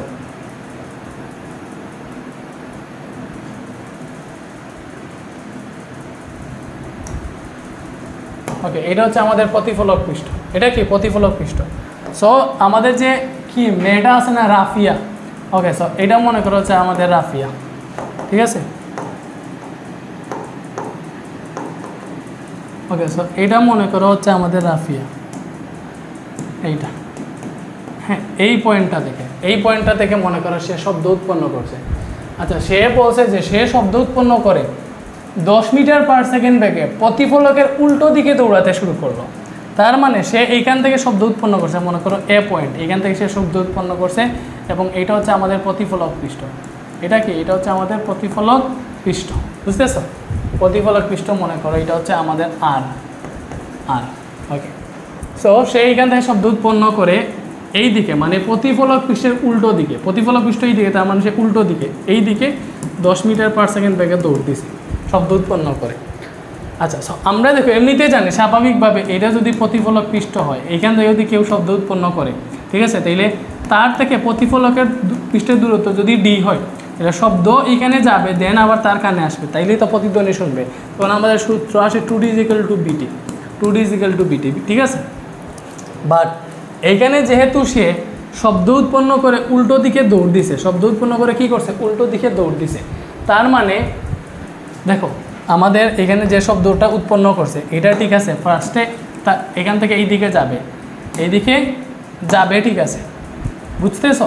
ওকে, মনে করো যে শব্দ উৎপন্ন করছে তার কাছ থেকে প্রতিফলক পৃষ্ঠে যাবে এবং ফিরে আসবে এখানে ফিরে আসবে। এখানে আসলেই কিন্তু খতম হয়ে যেত যদি সে দাঁড়াই থাকতো, প্রতিধ্বনি শুনতো। বাট সে কী করছে? উল্টো দিকে দৌড় দিছে। সো আমরা মনে করলাম সে দৌড় দিয়ে এতটুকু দূরত্ব অতিক্রম করছে। আমরা এটা মনে করলাম যে সে দৌড় দিয়ে, ঠিক আছে, সে দৌড় দিয়ে এই পজিশনে চলে আসছে, এই পজিশনটাতে চলে আসছে। মনে করো এটা হচ্ছে আমাদের বি পজিশন, ঠিক আছে? এটা হচ্ছে বি পজিশন। মনে করো এখানে আরও এক্সট্রা মনে করো S1 দূরত্ব অতিক্রম করছে। এক্সট্রা কী দূরত্ব অতিক্রম করছে? S1। এটা যদি ডি হয়, ঠিক আছে, এক্সট্রা ধরলাম সে S1 দূরত্ব অতিক্রম করছে, মানে এই শব্দটা আসতে আসতে সে উল্টা দিকে দৌড় দিছে না, এক্সট্রা S1 দূরত্ব অতিক্রম করছে। সো আমরা দেখবো হচ্ছে এই যে সে 0.5 সেকেন্ড পর যে প্রতিধ্বনি শুনতে পারছে। আচ্ছা, এটা সো মেইনলি আমি এগুলা কেন করতেছি দেখো, আমরা পরবর্তীতে এখানে ঘুরে বলছে যদি একই বেগে সে প্রতিফলকের দিকে দৌড় দিত তাইলে প্রতিধ্বনি শুনতে পারবে কি না, ওইটা বের করতে হইলে আমাদের এক্স্যাক্টলি এইটা জানা লাগবে যে তার অবস্থান থেকে প্রতিফলক পৃষ্ঠের দূরত্বটা এক্স্যাক্টলি কত, তার অবস্থান থেকে প্রতিফলক পৃষ্ঠের দূরত্বটা এক্স্যাক্টলি কত, ওইটা বের করা লাগবে, না হইলে আমরা বের করতে পারবো না। সো এইটা বের করতে হইলে, এখানে প্রতিধ্বনিটা বের করতে হলে আমাদের ডি জানা লাগবে, ঠিক আছে? সো ডি জানা লাগবে। সো ডি জানার জন্য হচ্ছে আমরা এখানে এটা করতেছি। সো দেখো এইটা কীরকম হিসাব নিকাশ হবে তোমাকে দেখাই। দেখো রাফিয়ার ক্ষেত্রে এটা ঘ নাম্বার না, ওকে। সো স্বাভাবিকভাবে সে কী করছে দেখো ভাই, এখানে তোমাদেরকে ডিরেক্টলি বুঝাই দেয়। আমাদের এতটুকু হইতো যে সে যদি এইখানে যেইখানে আছে ওইখানে যদি দাঁড়াই থাকতো তাইলে সূত্র হইতো 2D = BT, 2D = BT, ঠিক আছে। বাট সে তো দাঁড়ায় নাই, সে কী করছে এইখান থেকে উল্টা দিকে দৌড় দিচ্ছে, তার মানে উল্টা দিকে দৌড় দিয়ে আরও S1 দূরত্ব অতিক্রম করছে। তাইলে দেখো শব্দটা এইখান থেকে এইখানে প্রথমে যাবে, পরে এইখান থেকে এইখানে আসবে, মানে 2D দূরত্ব অতিক্রম করবে, তাকে পাবে না, না পেয়ে শব্দ এই দিকে আসবে, এইখানে সে চলে আসছে। তো শব্দ যখন এইখানে আসবে তখন সে প্রতিধ্বনি শুনবে। তাহলে শব্দ দেখো এখানে 2D দূরত্ব ঠিকই অতিক্রম করছে, সাথে সাথে আরও S1 দূরত্ব অতিক্রম করা লাগতেছে, ঠিক আছে। সো এই কাহিনীর ক্ষেত্রে এরকম হবে। এই কাহিনীর ক্ষেত্রে কী হবে ভাইয়া, এই কাহিনীর ক্ষেত্রে হবে দেখো শুধু 2D = BT হবে না, 2D = BT হবে না ভাইয়া, 2D = BT হবে না। এটার ক্ষেত্রে হবে দেখো 2D তো দূরত্ব অতিক্রম করছে, সাথে সে আরও S1 দূরত্ব অতিক্রম করছে না, এজন্য হবে 2D + S1 = BT। সূত্রটা কী হবে 2D + S1 = BT। সো সবসময় মনে রাখবা, কেউ যদি আমাদের শব্দ উৎপন্ন করে, ঠিক আছে, কেউ যদি শব্দ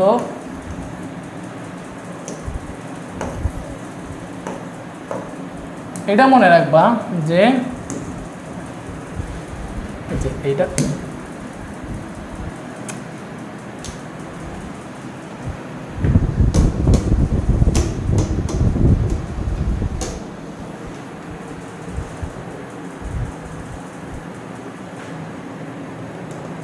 ওকে। সো এইটা মনে রাখবা যে কেউ যদি তোমার এটা প্রতিফলক পৃষ্ঠ হয়, তাহলে কেউ যদি মনে করো এখান থেকে শব্দ উৎপন্ন করে যদি ডি দূরত্ব হয়, উল্টা দিকে দৌড় দেয়, উল্টা দিকে যদি দৌড় দেয় আরও S1 দূরত্ব অতিক্রম করে, তাহলে এটার ক্ষেত্রে 2D + S1 = BT। আর যদি সে উল্টা দিকে দৌড় না দিয়ে দেখো সে যদি উল্টা দিকে দৌড় না দিয়ে, ঠিক আছে, উল্টা দিকে দৌড় না দিয়ে এই যে উল্টা দিকে দৌড় না দিয়ে যদি এই দিকে দৌড় দেয়, ঠিক আছে, উল্টা দিকে দৌড় না দিয়ে যদি সে এই দিকে দৌড় দেয়, মনে করো এই দিকে B1 বেগে দৌড় দিয়েছে এবং এই দিকে S1 দূরত্ব অতিক্রম করছে, তখন হবে 2D - এই S1 = BT, ঠিক আছে। এরকম প্রতিফলক পৃষ্ঠের দিকে দিলে হবে 2D - S = BT, আর উল্টা দিকে হলে 2D + S1 = BT। সো আমরা এই 2D + S1 = BT দিয়ে আগে হচ্ছে আমরা D বের করি, ঠিক আছে। ওকে, সো এখানে দেখো এটা থেকে দেখো সে হচ্ছে এখানে তার বেগ কত, শব্দের বেগ 347.66 মিটার/সেকেন্ড হচ্ছে আমরা গো থেকে পাইছিলাম, 30°C তাপমাত্রায় বেগ। আচ্ছা, এবং প্রতিধ্বনি শুনছে কত সময় পর, 0.5 সেকেন্ড পর প্রতিধ্বনি শুনছে, 0.5 সেকেন্ড পর প্রতিধ্বনি শুনছে। আমরা ডি কত এটা বের করবো। সো তার ক্ষেত্রে আমরা কি সূত্র বসাবো, যে আমরা জানি এখানে 2D প্লাস, অতএব এখানে কি হবে 2D + S1 = BT, ঠিক আছে। আচ্ছা, তো এখানে 2D প্লাস এই S1 কি সে কী করছে, সে কিন্তু সমবেগে দৌড় দিছে, এখান থেকে সে সমবেগে দৌড় দিছিল 10 মিটার/সেকেন্ড। সমবেগে দৌড় দিলে S = কি ভাইয়া, সূত্র হচ্ছে BT। তাহলে এখানে মনে করলাম আমরা B হচ্ছে শব্দের বেগ, তাহলে তার এই বেগটাকে হচ্ছে আমরা B1 ধরলাম, ঠিক আছে। তাহলে S1 = B1T, S1 = হবে কি ভাইয়া B1T, এবং এইখানে আছে BT। সো দেখো এখান থেকে যদি আমরা হিসাব করি 2D = হবে BT - B1T। সো এখান থেকে দেখো 2D = BT কত, B হচ্ছে আমাদের 347.66 ইন্টু T হচ্ছে 0.5 মাইনাস B1 হচ্ছে 10, T হচ্ছে 5। সো এটা থেকে হিসাব করো D = কত আসে, এই সম্পূর্ণটা যদি আমরা হিসাব করি কত আসে,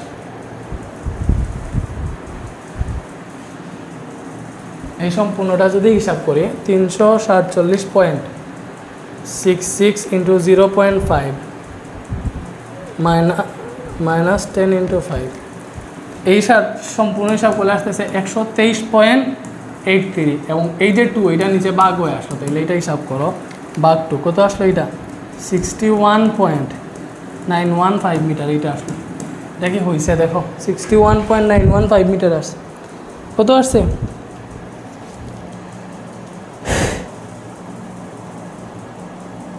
এটাতে আমরা কি ভুল করলাম রে, 347.66, 347.6, ও এটা 5 না, এটা হচ্ছে 0.5, এটা 0.5, এটা ঠিক করো, এটা হচ্ছে আমাদের 0.5, ঠিক আছে। তো এটা যদি এবার হিসাব করি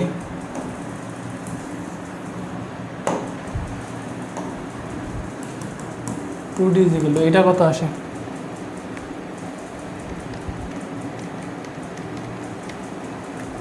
এটা আসতেছে দেখো 2d ইজিক্যাল টু 168.83, তাহলে এখান থেকে d ইজিক্যাল টু আসবে এই 168.83 ডিভাইডেড বাই 2টা নিচে ভাগ হয়ে আসলো। তো দেখো d ইজিক্যাল টু কী পাও, এটা ভাগ 2, সো এখান থেকে আসতেছে আমাদের 84.415 মিটার, ঠিক আছে, এটা আসতেছে, বুঝছো? ওকে ওকে, সো এইটা আমরা বুঝলাম, এটা হচ্ছে আমরা ডিটা পেয়ে গেছি, কী পেয়ে গেছি, এখানে এই ডিটা পেয়ে গেছি। এবার হচ্ছে আমরা একটা কাজ করি, বুঝতেছো, এটা কাজ করি, দেখো এগুলো হচ্ছে আমরা মুছে ফেলি, ঠিক আছে, ওকে। সো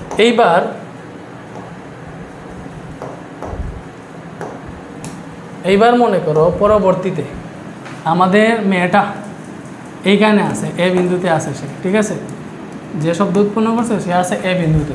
সো এইবার সে শব্দ উৎপন্ন করে এই দিকে 10 মিটার পার সেকেন্ড বেগে দৌড়তেছে।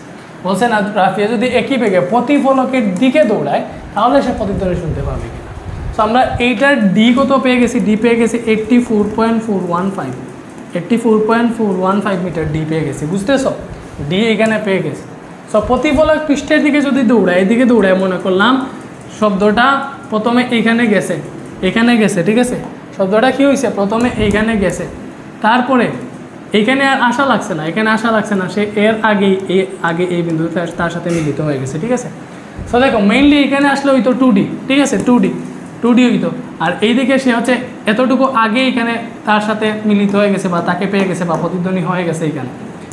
তো এটা যদি S1 হয়, ঠিক আছে, তাহলে এটা থেকে মাইনাস দিলেই তো আমরা পেয়ে দিতেছি, ঠিক আছে।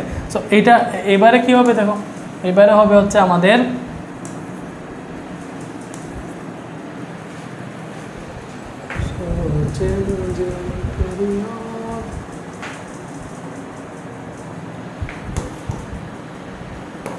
মুছে না,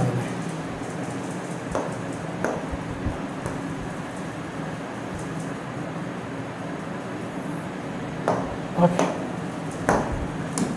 চলিল। দ্বিতীয় ক্ষেত্রে সূত্র কী হবে ভাইয়া, দ্বিতীয় ক্ষেত্রে হবে তোমার এই যে 2d minus S is equal two বিটি, ঠিক আছে। সো এখানে যদি এখান থেকে এখন হচ্ছে প্রতিধ্বনি শুনবে কি না, শোনার জন্য আমরা টি বের করব। টি যদি দেখি আমাদের 0.1 থেকে বেশি আসছে তাহলে প্রতিধ্বনি শুনবে না, এলে শুনবে না, কারণ আমাদের হচ্ছে শ্রবণ সীমা 0.1 সেকেন্ড, মানে কোনো শব্দ শোনার পর 0.1 সেকেন্ডের আগে আর কোনো শব্দ আসলে ওইটা আমরা শুনতে পারবো না। সো প্রতিধ্বনি শোনার ন্যূনতম সময় 0.1 সেকেন্ড, ঠিক আছে। সো এটা দেখে আমরা টি বের করবো, তাহলে দেখো 2D, আচ্ছা, সো এখানে দেখো 2D আছে, এটা বিটি, S1টা প্লাস হয়ে গেল। সো দেখো আমরা এই বিটি প্লাস এই S1-এর জায়গায় কি লিখতে পারবো, B1T, এখানে B1 কোনটা, ওই যে তার বেগ আর কি, যে বেগে ওই দিকে দৌড় দিছে, ঠিক আছে, খেলটা হচ্ছে আমাদের 2D। এইবারে দেখো এখান থেকে হচ্ছে আমরা কি করতে পারি, এখান থেকে আমরা লিখতে পারবো, দেখো টি যদি কমন নেই তাহলে পাবো B plus B1 is equal two হচ্ছে 2D, বুঝতেছো, তাহলে এখান থেকে আসবে T equal to 2D divided by B plus B1। So B plus B1 আসছে। সো B কিন্তু হচ্ছে আমাদের শব্দের বেগ যেটা, ওইটা 2 ইন্টু D এর মান কত ভাইয়া, 84.415, ঠিক আছে, এবং B কোনটা, B হচ্ছে আমাদের শব্দের বেগ যেটা, ওইটা শুধুমাত্র শব্দের বেগ কত পাইছিলাম, শব্দের বেগ হচ্ছে 347.66 ইন্টু B1 কত, B1 পাইছিলাম হচ্ছে আমরা 30, সরি B1 হচ্ছে সে ওইদিকে 10 মিটার পার সেকেন্ড থেকে দৌড়তেছে, এটা হচ্ছে B1, তাহলে 10, সরি এখানে প্লাস হবে না,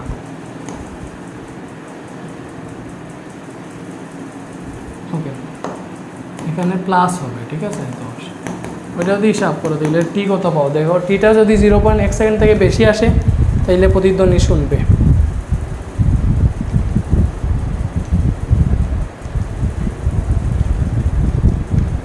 তো এটা আসতেছে 0.47 সেকেন্ড। দেখো তাহলে যেহেতু টিটা কিন্তু 0.1 সেকেন্ড থেকে বেশি আসছে, এটা থেকে বেশি আসছে, তাহলে কী করবে, প্রতিধ্বনি শুনবে, শুনবে। আশা করি বুঝতে পারছো, বুঝছো, ওকে। সো এটা যদি বুঝে থাকো তাহলে আমরা নেক্সট কোয়েশ্চেনে যাই।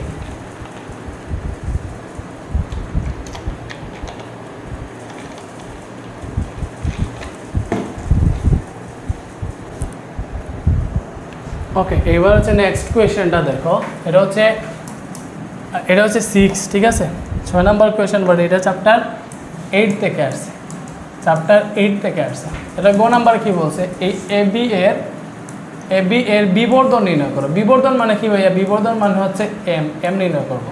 এম এর সূত্র হচ্ছে দুইটা, এটা হচ্ছে B by U minus B by U, অথবা আরেকটা হচ্ছে এম সমান L dash by L. L dash হচ্ছে প্রতিবিম্বের দৈর্ঘ্য, এল হচ্ছে লক্ষ্যবস্তুর দৈর্ঘ্য, বি হচ্ছে বিম্বের দূরত্ব, ইউ হচ্ছে লক্ষ্যবস্তুর দূরত্ব। সো এখান থেকে দেখো কোনটা বের করা যাবে। এখানে আমাদের বলে দিছে সিপি, সিপি মানে হচ্ছে যে সি থেকে পি, তাহলে বক্রতার কেন্দ্র থেকে এই যে দর্পণের মেরু পর্যন্ত দূরত্বটাকে বলে বক্রতার ব্যাসার্ধ। সব বক্রতার ব্যাসার্ধ বলে দিছে আর সমান 12 সেন্টিমিটার। সো এটা থেকে আমরা ফোকাস দূরত্ব পাবো। এবং আরেকটা বলছে দর্পণ থেকে লক্ষ্যবস্তুর দূরত্ব হচ্ছে 8 সেন্টিমিটার, বিবর্ধন নির্ণয় করবো। আচ্ছা, সো দেখো এইটা কি, এটা হচ্ছে উত্তল দর্পণ। কেমনে বুঝলাম? দেখো দর্পণের ভেতরের দিকে হচ্ছে প্যারা লাগানো আছে, ঠিক আছে, তাইলে এটা কি, এটা হচ্ছে উত্তল দর্পণ। তাহলে উত্তল দর্পণ হইলে উত্তল দর্পণের ফোকাস হবে নেগেটিভ হবে। তাইলে দেখো এখানে বক্রতার ব্যাসার্ধ আর সমান কি বলছে ভাইয়া? 12 সেন্টিমিটার। তাহলে এটা হবে -12 সেন্টিমিটার, উল্টো হবে, বুঝতেছো, মানে নেগেটিভ হবে। তাহলে ফোকাস হবে F = -12/2 সমান -6 সেন্টিমিটার। উত্তল দর্পণে এগুলো হয় নেগেটিভ। আচ্ছা, এবং লক্ষ্যবস্তুর দূরত্ব ইউ সমান কত বলছে? 8 সেন্টিমিটার। পিবি নাই যে পি থেকে বি, লক্ষ্যবস্তুর দূরত্ব 8 সেন্টিমিটার। আমরা বের করবো বিম্বের দূরত্ব কত। তো আমরা ইজিলি লিখতে পারবো যে হচ্ছে আমরা জানি কি জানি 1/b + 1/u = 1/f। ওইটা থেকেই তো চলে আসলো হচ্ছে আমাদের বি। সেখানে 1/f আছে, 1/uটা মাইনাস হয়ে আসলো, ঠিক আছে। তো 1/b = হবে 1/f কত? -6 মাইনাস 1/u হচ্ছে 8। তো এখান থেকে দেখো এটা যদি ডিরেক্ট ক্যালকুলেটারে হিসাব করো, ক্যালকুলেটারে যদি এটা আমি বসাই 1/-6 মাইনাস 1/8, এটা আসে হচ্ছে -7/24, ঠিক আছে। সো আমরা বের করবো বি, তাহলে এটাকে উল্টাইলে আসবে এটা -24/7, ঠিক আছে, -24/7। সো এইটা জাস্ট এইটা বুঝিয়ে দিয়েছে, মাইনাস দিয়ে কী বুঝিয়ে দিয়েছে? বিম্বটা হবে আমাদের দর্পণের পিছনে, যে লক্ষ্যবস্তু এইদিকে থাকলে বিম্ব এইদিকে হবে না, বরং এইদিকে হবে, এইদিকে কোনো একটা জায়গা, ঠিক আছে। আমাদের বিবর্ধন বের করতে বলছে, বিবর্ধন বের করি। m = -b/u, ঠিক আছে। এটা হচ্ছে কি ভাইয়া? বিবর্ধন, ঠিক আছে। সেখান থেকে দেখো তোমার হচ্ছে বি হচ্ছে -24/7, ঠিক আছে, সূত্রের মাইনাস, এবং ইউ ছিল 8। সো এটা যদি হিসাব করো ডিরেক্ট ক্যালকুলেটারে বসাই হিসাব করতে পারো যে -24/7 / 8, এটা আসতেছে আমাদের 0.428 বা 43 দিতে পারো, 0.43। বিবর্ধনের কোনো একক নাই, ঠিক আছে। আচ্ছা, আর বিবর্ধন সবসময় পজিটিভ হয়, এটা মনে রাখবা, এটা তো আমরা বুঝছি। এবার গ নম্বরে কি বলছে? দর্পণটিতে গঠিত বিম্বের রশ্মিচিত্র এঁকে তা নিরাপদ ড্রাইভিংয়ে কীভাবে ভূমিকা রাখে বিশ্লেষণ করো। আমরা জানি নিরাপদ ড্রাইভিংয়ে ভূমিকা রাখে হচ্ছে উত্তল দর্পণ ইউজ করা হয়। কেন? উত্তল দর্পণে সবসময় বিম্ব, যেগুলা উত্তল দর্পণে সবসময় বিম্ব হচ্ছে আমাদের কীরকম বের হয়? উত্তল দর্পণে বিম্ব সবসময় পজিটিভ বের হয়, ছোটো বের হয়। আর এটা তো মুভ করা যায় মেবি, এটা তো ওইটাকে তো আমি মুভ করতে পারলাম কেমনে?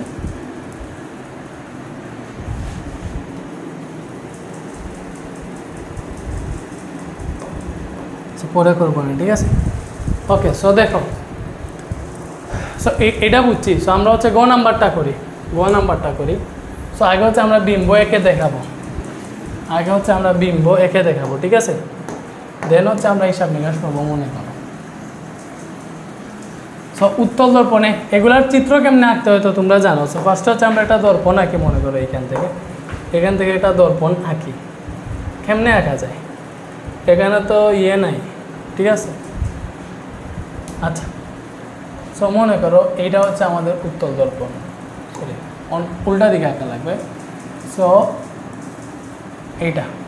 এটা মনে করো আমাদের উত্তল দর্পণ, ভেতরের দিকে প্যারা লাগানো আছে, ঠিক আছে। এবং এটা হচ্ছে আমাদের দর্পণের প্রধান অক্ষ, এটা হচ্ছে প্রধান অক্ষ, এটা কি, এটা হচ্ছে প্রধান অক্ষ, এটা হচ্ছে প্রধান অক্ষ। তাইলে এটা হচ্ছে দর্পণের মেরু, হ্যাঁ সরি মেরুতে পি দ্বারা লিখে, ঠিক আছে।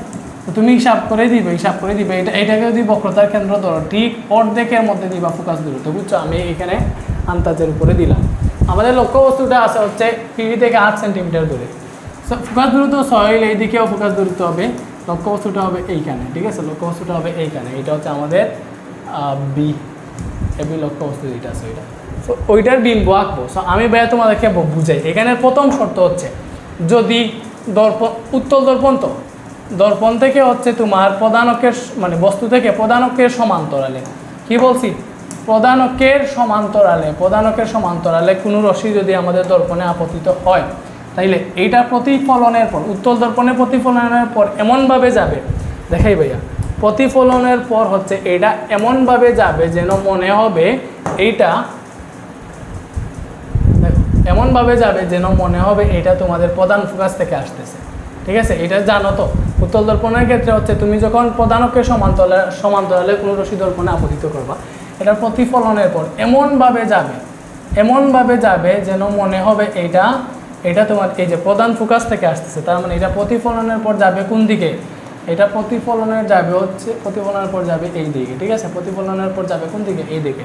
এবং মনে হবে এইটা প্রধান ফোকাস থেকে, কি ভাইয়া, প্রধান ফোকাস থেকে আসতেছে, ঠিক আছে। আচ্ছা সরি, এটা হচ্ছে আমি এবার রিমুভ করে ফেলি, এটা ক্রস দিয়ে দেই, মনে হবে এটা প্রধান ফোকাস থেকে আসতেছে, ঠিক আছে। কোন দিক থেকে আসতেছে, প্রধান ফোকাস থেকে আসতেছে। তো এই দিকে হচ্ছে আমি এটা দিলাম, বুঝতেছো, ওকে। আচ্ছা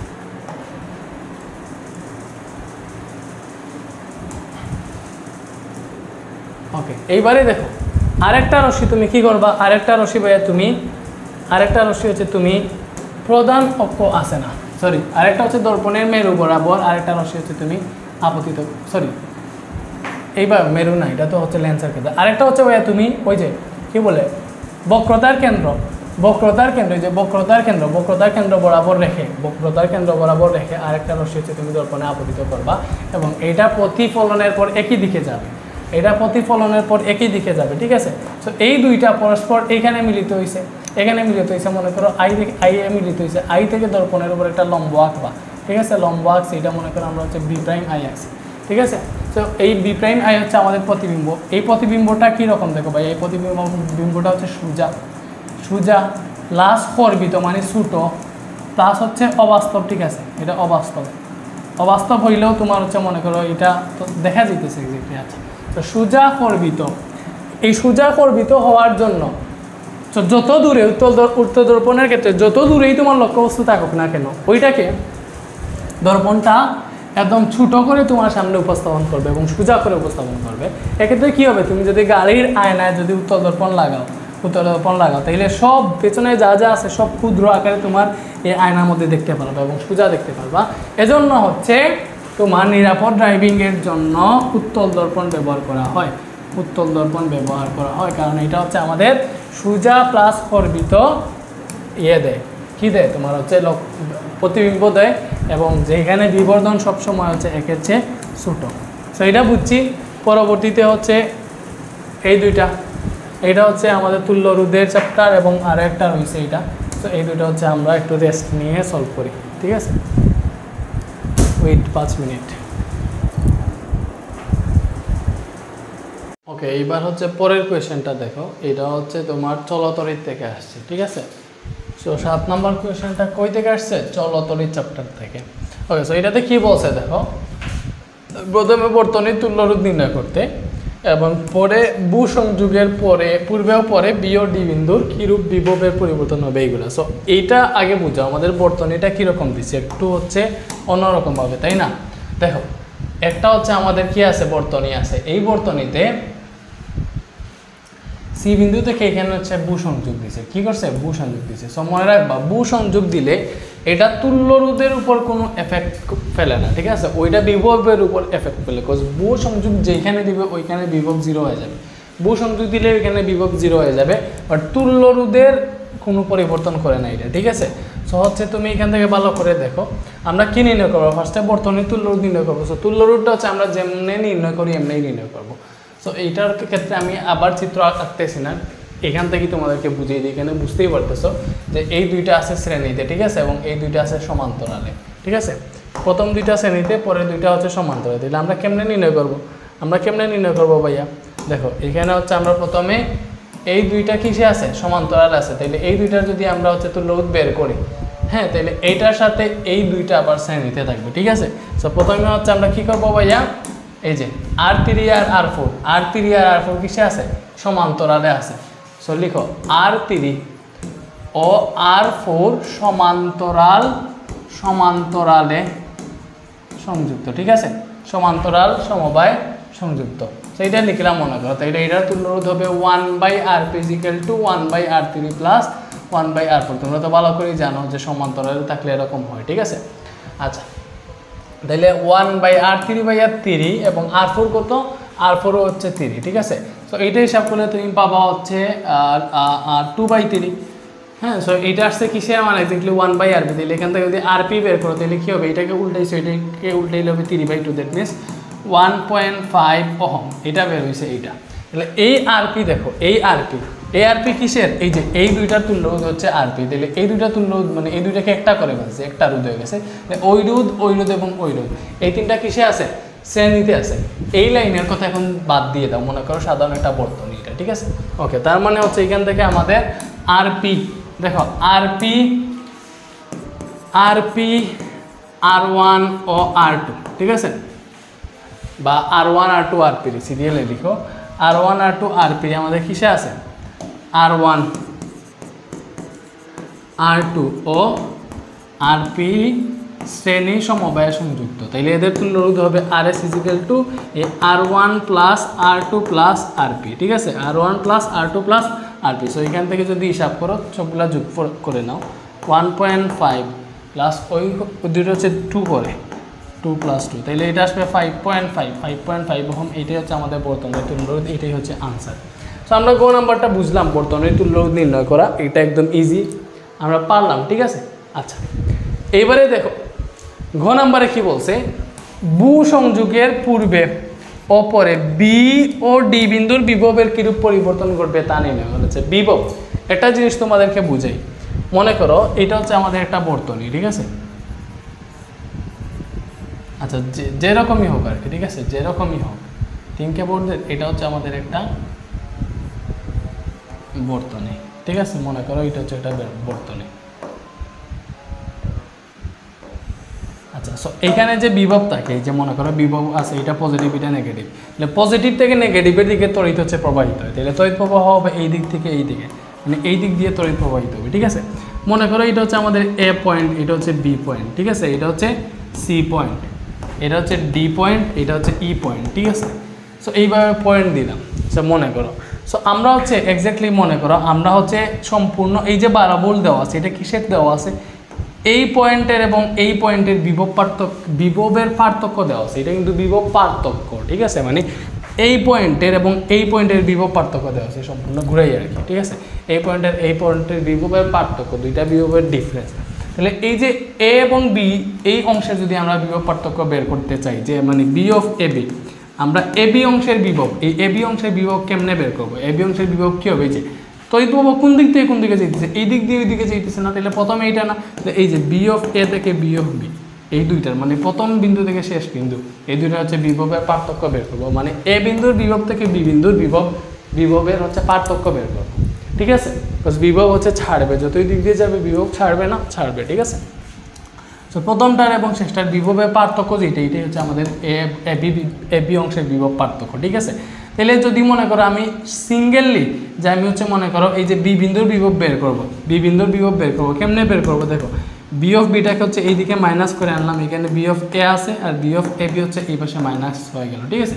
আমি যদি বি বিন্দুর বিভব বের করতে চাই, তাহলে আমি কী পাইতেছি, বি অফ এ, এই বি অফ এ থেকে আমি এখানের যে বিভব পার্থক্যটা ছিল এটা যদি বিয়োগ দিই, তাহলে কিন্তু হচ্ছে আমরা বি বিন্দুর বিভব পেয়ে যাবো। বাট এ বিন্দুর বিভব যদি বের করতে চাই, তাহলে দেখো কী হবে, দেখ ভালো করে বুঝি, এখানে বি অফ এ বি আছে, ঠিক আছে, minus B of B plus B of B হয়ে আসলো, এখানে বি অফ এ থাকলো। তার মানে এ বিন্দুর বিভব বের করতে চাইলে আমার এই অংশের বিভব এই অংশের বিভব, এ বিন্দুর বিভব বের করতে চাইলে এই অংশের বিভব এর সাথে এই অংশের বিভব যোগ করা লাগবে, ঠিক আছে। এটা হচ্ছে মানে এটা বেসিক জিনিস, এটা যদি বুঝে থাকো তাহলে এই ম্যাথটা বুঝতে আর কোনো অসুবিধা হবে না। এই ম্যাথটা অনেকে এটা ভুলভাবে দিছে আমি দেখছি। সো এখন যেইভাবে শিখাই দিছি এটাই হচ্ছে তুমি ভালোভাবে চিন্তা করে দিও, এইভাবেই হচ্ছে এটাই হচ্ছে এর বেসিক, এইভাবেই সলভ করবে ইনশাল্লাহ, তোমাদের মার্কস কেউ কাটতে পারবে না, ঠিক আছে। একদম প্রপারলি ভাইয়া সলভ করে দেবো। আচ্ছা এবারে দেখো ভাইয়া এটা মুছে ফেলি, এখানে যা লিখছি মুছে ফেলি, এখানে যা বুঝাইলাম বুঝছো তো? ওকে, যদি বুঝে থাকো তাইলে আসো এটাতে। আচ্ছা এটার আর চিত্র আঁকতেছি না এখানে যেহেতু চিত্র আছে, বুঝতেছো? ওকে, সো একটা জিনিস দেখো ভাইয়া, একটা জিনিস দেখো, তোমার প্রথমে হচ্ছে ভূসংযোগের পূর্বে বিওডি বিন্দুর বিভব বের করব, এরপরে ভূসংযোগের পরে বিওডি বিন্দুর বিভব বের করব, তারপরে দেখো কোনটাতে কি হয়েছে, বুঝছো? ওকে ভাইয়ারা, okay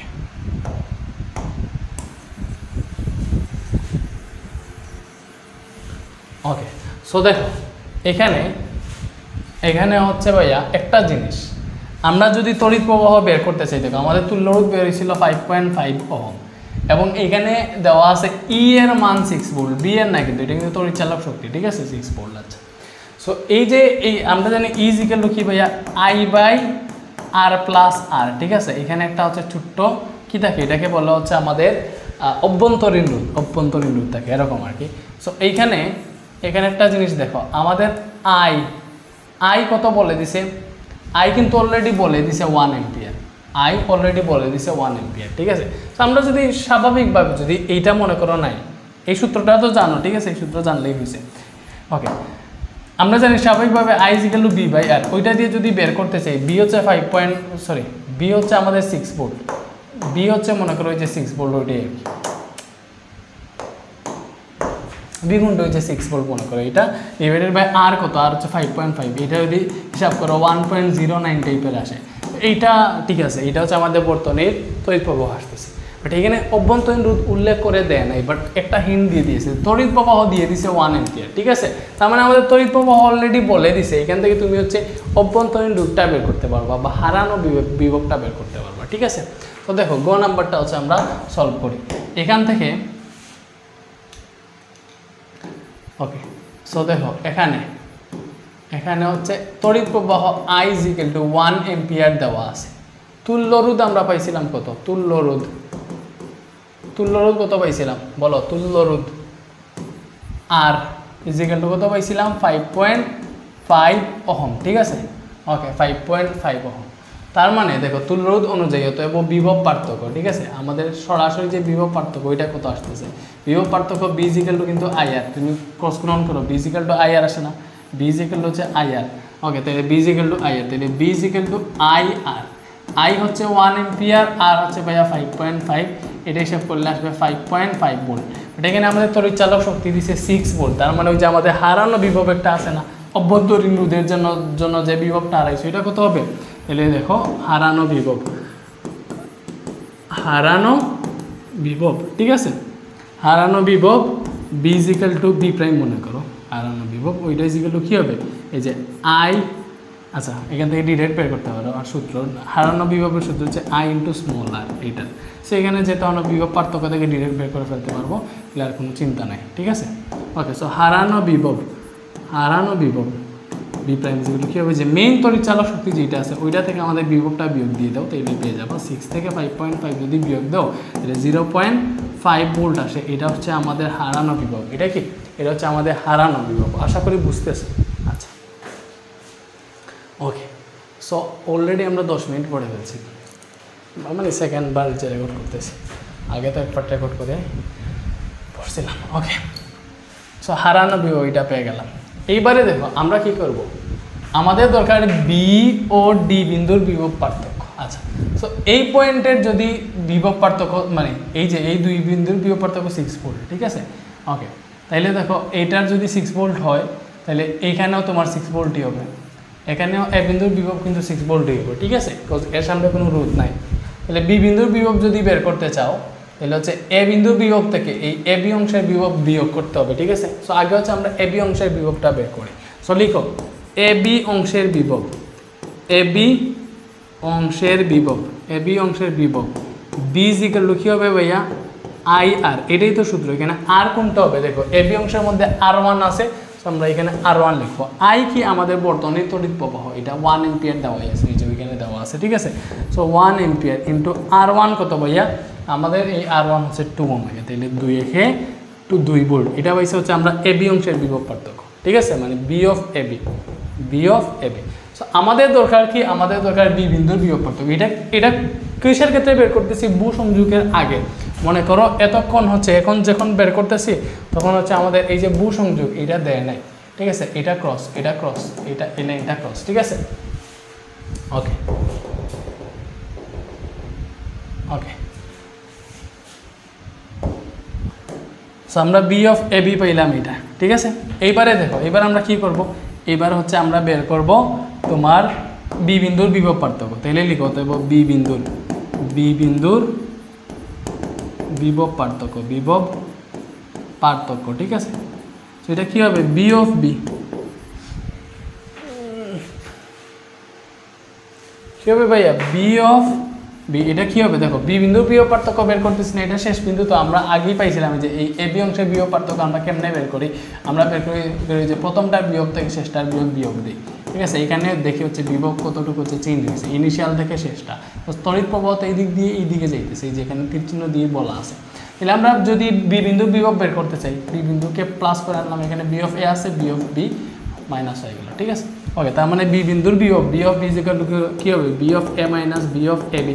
so B of A হচ্ছে 6 ভোল্ট না, সরি এটা 6 ভোল্ট না, কিন্তু এটা হচ্ছে 5.5 ভোল্ট, যেটা ওইটা, কারণ এখানে তো অভ্যন্তরীণ রয়েছে, এটা তো তড়িৎ চালক শক্তি। তাহলে বি বিন্দুর বিভবটা হচ্ছে ভাইয়া, এটাকে একটু ঠিক করি, বি বিন্দুর বিভব হচ্ছে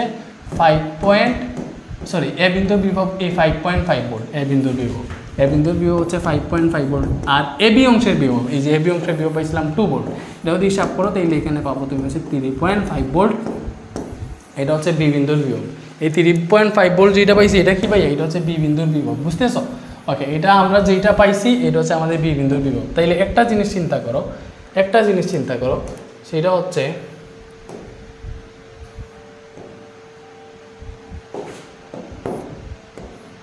ওকে, একটা জিনিস চিন্তা করো, সো আমরা কি পাইলাম, বি বিন্দুর বিভব। এইবার আমাদের দরকার কি, ডি বিন্দুর বিভব। তাহলে এখান থেকে দেখো বি বিন্দুর বিভব অলরেডি পেয়ে গেছি, কত পাইছি 3.5। তাহলে এইবার ডি বিন্দুর বিভব পাইতে হলে ডিরেক্ট যদি আমরা এই যে বি থেকে ডি বিন্দুর যদি বিভব পার্থক্য বের করে ফেলি, মানে বি অফ বিডি মানে বি থেকে ডিরেক্ট ডি পর্যন্ত বিভব পার্থক্য বের করে ফেলি, তাহলে হচ্ছে V of BD equal to কি হবে, B of B minus B of D, ওইটা থেকে কিন্তু আমরা ডি বিন্দুর বিভবটা পেয়ে যাবো, ঠিক আছে। তো ডি বিন্দুর বিভব পেয়ে যাবো না এখান থেকে, বি অফ বিডি বের করে ফেললে বি অফ বি আমরা অলরেডি জেনে ফেলছি, ঠিক আছে। সো আমরা এখান থেকে কি করবো ভাইয়া, সো লিখবো দেখো, আমরা হচ্ছে বিডি অংশের বিভব পার্থক্য বের করবো, ঠিক আছে। সো দেখো বিডি অংশের, তাহলে বিডি অংশের বিভব পার্থক্য বের করতে হলে বিডি অংশের তুল্য রোধ লাগবে, ঠিক আছে। সো বিডি অংশের তুল্য রোধ, ঠিক আছে, মনে করো হচ্ছে আর, হ্যাঁ, বা আর প্রাইম, ঠিক আছে। ওইটা কি হবে দেখো, এটা হচ্ছে শ্রেণীতে আছে, এবং এই দুইটা তুল্য বের করছিলাম হচ্ছে আমরা 1.5, মনে ছিল আরপি ছিল, ঠিক আছে। এই আরপির সাথে এই R2 শ্রেণীতে আছে, এটাই হচ্ছে আমাদের এই বি থেকে ডি অংশের মধ্যকার তুল্য রোধ। এই দুইটা আরপি বের করছিলাম হচ্ছে 1.5 এবং এই R2 কত বের করছিলাম, R2 বের করছিলাম 2 ওমেগা, ঠিক আছে।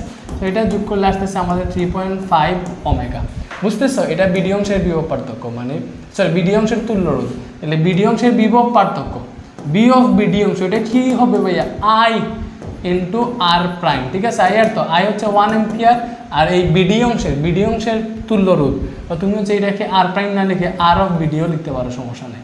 আর প্রাইম না লিখে আর অফ বিডি লিখো, ঠিক আছে, সুবিধা হবে, আর অফ বিডি। তাহলে এটা বের হয়েছে আমাদের 3.5, তাহলে এটা যদি হিসাব করো তোমার 3.5 ভোল্ট আসতেছে, কত ভোল্ট আসতেছে, 3.5 ভোল্ট। ওকে, তাহলে যদি আমরা এখান থেকে দেখো ডি বিন্দুর বিভব বের করতে চাই, ইজিলি এখান থেকে আসবে বি অফ ডি সমান কি আসবে, এই যে আমার বি অফ বি এখানে আছে, বি অফ বিডি এখানে মাইনাস হয়ে যাবে, এটাই তো বি অফ ডি এর সূত্র। তাহলে তুমি হচ্ছে বি অফ ডি বের করো, ঠিক আছে। দেখো অতএব ডি বিন্দুর বিভব পার্থক্য কি ভাইয়া, ডি বিন্দুর বিভব পার্থক্য, ঠিক আছে। কি কী হবে B of D equal to V of B minus B of BD, এটাই তো। তাহলে এখান থেকে তুমি হচ্ছে হিসাব মান বসাও, ঠিক আছে, হিসাব করো। ওকে, তাহলে বি অফ বি 3.5 পাইছিলাম, মনে আছে 3.5 ভোল্ট। বি অফ বিডিও কিন্তু 3.5 বের হয়েছে, তার মানে এটা আসতেছে 0 ভোল্ট। এটা কত আসতেছে 0 ভোল্ট। ওকে, সো আমরা এখান থেকে কী পাইলাম ভাইয়া, বিডি ডি মানে ভূসংযোগের পূর্বে বি বিন্দুর বিভব পার্থক্য ছিল হচ্ছে আমাদের 3.5 ভোল্ট এবং ডি বিন্দুর বিভব পার্থক্য 0 ভোল্ট। এটা মনে রাখবে, এটা হচ্ছে ভূসংযোগের পূর্বে। এবার হচ্ছে আমরা দেখবো ভূসংযোগের পরে কী কাহিনী হয়েছে। সো এইবারে দেখো ভূসংযোগের পরে কিন্তু সব কাহিনী চেঞ্জ হয়ে যাবে। ভূসংযোগ দিলে যেই বিন্দুতে আমরা ভূসংযোগ দিব ওইখানের বিভব হচ্ছে 0 ভোল্ট হয়ে যাবে, ঠিক আছে। সি বিন্দুতে হচ্ছে আমরা ভূসংযোগ দিছি, ঠিক আছে, তার মানে সি বিন্দুর বিভব এই জায়গার বিভব 0 ভোল্ট হয়ে গেছে, 0 ভোল্ট হয়ে গেছে, ঠিক আছে। এইবার হচ্ছে আমরা বি বিন্দুর বিভব বের করব, ডি বিন্দুর বিভব হচ্ছে বের করব, ঠিক আছে। ওকে, সো আমাদের হচ্ছে এই যে এরকমভাবে যাইতেছে। সো তড়িৎ প্রবাহ তো এই দিক থেকে এই দিক দিয়ে যাইতেছে, বুঝা গেছে। ওকে, এইবারে দেখো এই বিন্দুর বিভব অলরেডি আমরা জানি 0 ভোল্ট, ঠিক আছে। এবার ডি বিন্দুর বিভব টাস করে বের করব আর বি বিন্দু ডিরেক্ট বের করে ফেলতে পারবো এটার সাথে তুলনা করে। সো লিখো ভূসংযোগের পরে এখানেই করি, লাল কালার দিয়ে করতেছি পরবর্তীগুলা, ঠিক আছে। দেখো ভূসংযোগের পরে সি বিন্দুর বিভব পার্থক্য, সরি বিভব পার্থক্য না, হ্যাঁ বিভব, সি বিন্দুর বিভব যেটা, সি বিন্দুর বিভব 0 হয়ে যাবে। সি বিন্দুর শুধু বিভব যে বিন্দুতে লাগাইব ওইটা 0 হয়ে যাবে। বি অফ সি, সি বিন্দুর বিভব বি অফ সি 0 ভোল্ট হয়ে যাবে, ঠিক আছে, 0 ভোল্ট হয়ে যাবে। এইবারে তুমি হচ্ছে বি বিন্দুর বিভব পার্থক্য বের করো। অতএব বি বিন্দুর বিভব পার্থক্য বি অফ বি। আচ্ছা, এইবারে চিন্তা করো, ভাইয়া সবসময় শেখাইছি, আমরা দেখছি হচ্ছে দেখো বিসি, এই বিসি অংশের বিভব পার্থক্য কেমনে বের করি। বি অফ বিসি সমান হচ্ছে আমরা জানি এই যে প্রথমটা তড়িৎ প্রবাহ তো এই দিক দিয়ে এইদিকে যাইতেছে, দেখো মুভমেন্ট দেখো এইদিকে না, এটা প্রথমে পাই, প্রথমটা থেকে শেষটা বিয়োগ দিই, এবার পাই কিন্তু হচ্ছে আমরা বি বিন্দুর বিভব পার্থক্য মানে বিসি অংশের বিভব পার্থক্য বের করি। এইবারে দেখো আমি কিন্তু হচ্ছে সি বিন্দুর বিভব জানি 0 ভোল্ট, বি বিন্দুর বিভব ওখান থেকে টাস করে বের করে ফেলতে পারবো শুধুমাত্র বিসি অংশের বিভব যদি বের করতে পারি, ঠিক আছে, বিসি অংশের বিভব যদি বের করতে পারি। সো আমাদের কাজ হবে আগে বিসি অংশের বিভব বের করা। সো লিখে হতে হবে বি অফ বিসি মানে কি, বিসি অংশের বিভবটা বের করতেছি, কী হবে আই ইন্টু এখানে কি আছে বিসির মধ্যে কি আছে রোধ R2, তাহলে আই হচ্ছে 1 ভোল্ট, R2 হচ্ছে 2, sorry I 1 ampere, R2 2 omega, তাহলে এখান থেকে 2 ভোল্ট আসতেছে হচ্ছে আমাদের কি ভাইয়া বিসি অংশের বিভব। তাহলে আমরা এবার কি বের করবো, আমাদের মূল উদ্দেশ্য হচ্ছে বি বিন্দুর বিভব আর ডি বিন্দুর বিভব। তাহলে অতএব বি বিন্দুর এটা কোন সময় বের করতেছি, ভূসংযোগের পরে। তাহলে বি বিন্দুর বিভব কী হবে বি অফ বি। আচ্ছা, সো এটা না সূত্র বি অফ বি সমান V of B minus B of C.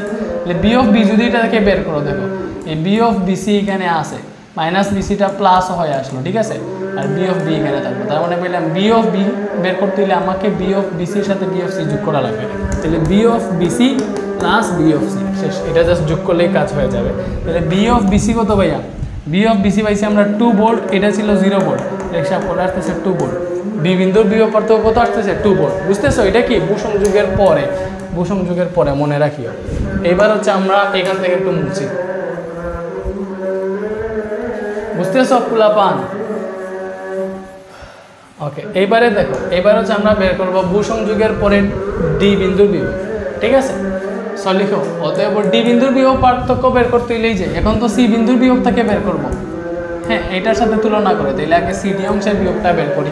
তাইলে লিখো সিডি অংশের বিভব B of CD equal to কি হবে আই ইন্টু এই সিডি অংশের তুল্য রোধ, এই অংশের রোধ বের হবে, এই অংশের রোধ আরপি ছিল মনে আছে 1.5 বের করছিলাম, তাইলে আই ইন্টু আরপি হবে, ঠিক আছে। তাইলে আই হচ্ছে 1 অ্যাম্পিয়ার, আরপি হচ্ছে 1.5, আজান হইতেছে, আমার একটু থামা উচিত, 1.5 ভোল্ট, ঠিক আছে, আজানটা শেষ হবে।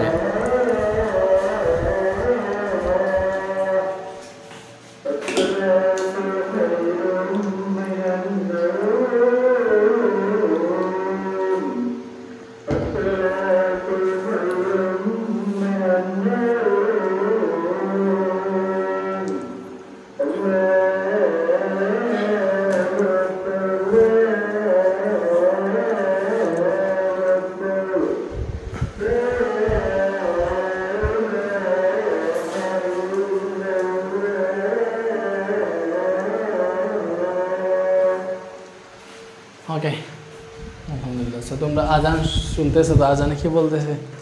হ্যাঁ, আসসালাতু খায়রুম মিনান নাওম, ঠিক আছে। সো এখন কী হইতেছে? ফজরের আজান হইতেছে। এটা যদি চিন্তা করি ভাইয়া, সারাদিন হচ্ছে মনে করো এইচএসসি কোর্সের ক্লাস থাকে দিনে, এইচএসসি কোর্স প্লাস তোমাদের হচ্ছে এসএসসি এর ওই যে ম্যাথ হায়ার ম্যাথ কোর্সের লাইভ ক্লাস, হ্যাঁ, বা কোর্সের ক্লাস, ওইগুলোর ব্যস্ততার জন্য দিনে ক্লাস রেকর্ড করতে পারি না ভাইয়া, রাত জেগে এই ফজরের সময় তোমাদের জন্য ক্লাস রেকর্ড করতেছি। সো যাদের এই যে এইগুলো যদি আমার পড়ানো যদি বুঝো, তার মানে ভাইয়ের কাছে পড়লে তোমার অবশ্যই ভালো হবে। সো মনে করো physics chemistry math higher math এগুলোতে 100 দিন নিশ্চিত করতে চাও এবং মাত্র 3 মাসে physics chemistry math higher math সম্পূর্ণ সিলেবাস শেষ করতে চাও, তাহলে হচ্ছে ভাইয়ের সাথে যোগাযোগ করতে পারো। হ্যাঁ, এই যে এই নাম্বারটাতে যোগাযোগ করো, এটা হচ্ছে হোয়াটসঅ্যাপ 013270105, এটা হোয়াটসঅ্যাপে মেসেজ দিও, এখানে অ্যাডমিন আছে, ও তোমাকে কোর্সের ডিটেলস আর ডেমো ক্লাস লাগলে ডেমো ক্লাসও দেখাইবে। আচ্ছা, সো আমরা কি পাইছি ভাইয়া? দেখো আমরা কিন্তু এখানে সিডি অংশে বিভব পার্থক্য পেয়ে গেছি। কেউ তোমাকে এইভাবে বুঝাবে না, তুমি যেই জায়গায় ক্লাস করছো এইগুলো বা ক্লাস দেখছো, কেউ এইভাবে বুঝাবে না। আমি যেইভাবে তোমাদেরকে ভেঙে ভেঙে বুঝাইতেছি, সময় নিয়ে বুঝাইতেছি, ঠিক আছে। আমি চাইলে এটা 5 মিনিটে সলভ করে দিতে পারতাম না। সময় কেন নিতেছি? যাতে তোমরা বুঝতে পারো, বুঝার জন্যই তো আসছো। সলভ তো গাইডেই দেওয়া আছে, ওকে। অনেক গাইডে আবার ভুলভাল দেওয়া আছে, ওইগুলোর দিকে থাকাইও না, ওকে।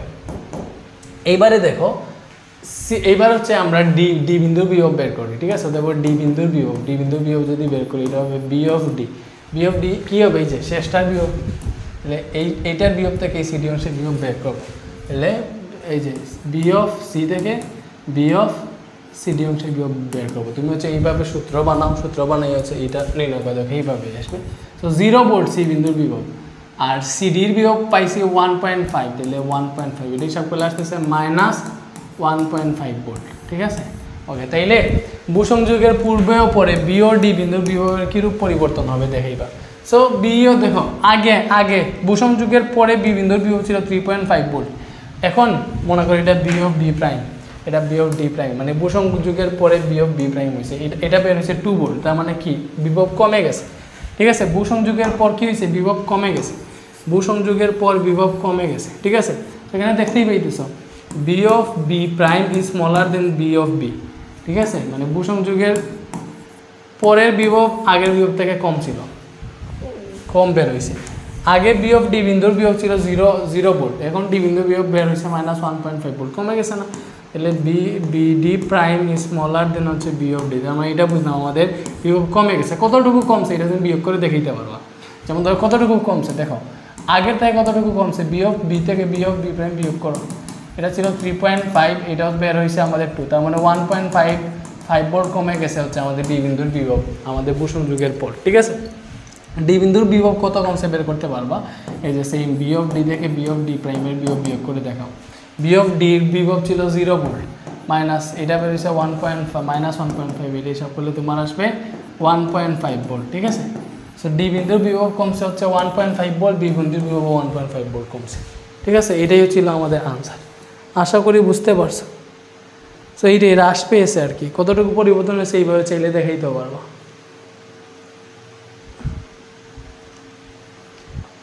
ওকে, এইবারে তোমরা নেক্সট কোয়েশ্চেনে আসো, আশা করি এটা বুঝতে পারছো, ওকে।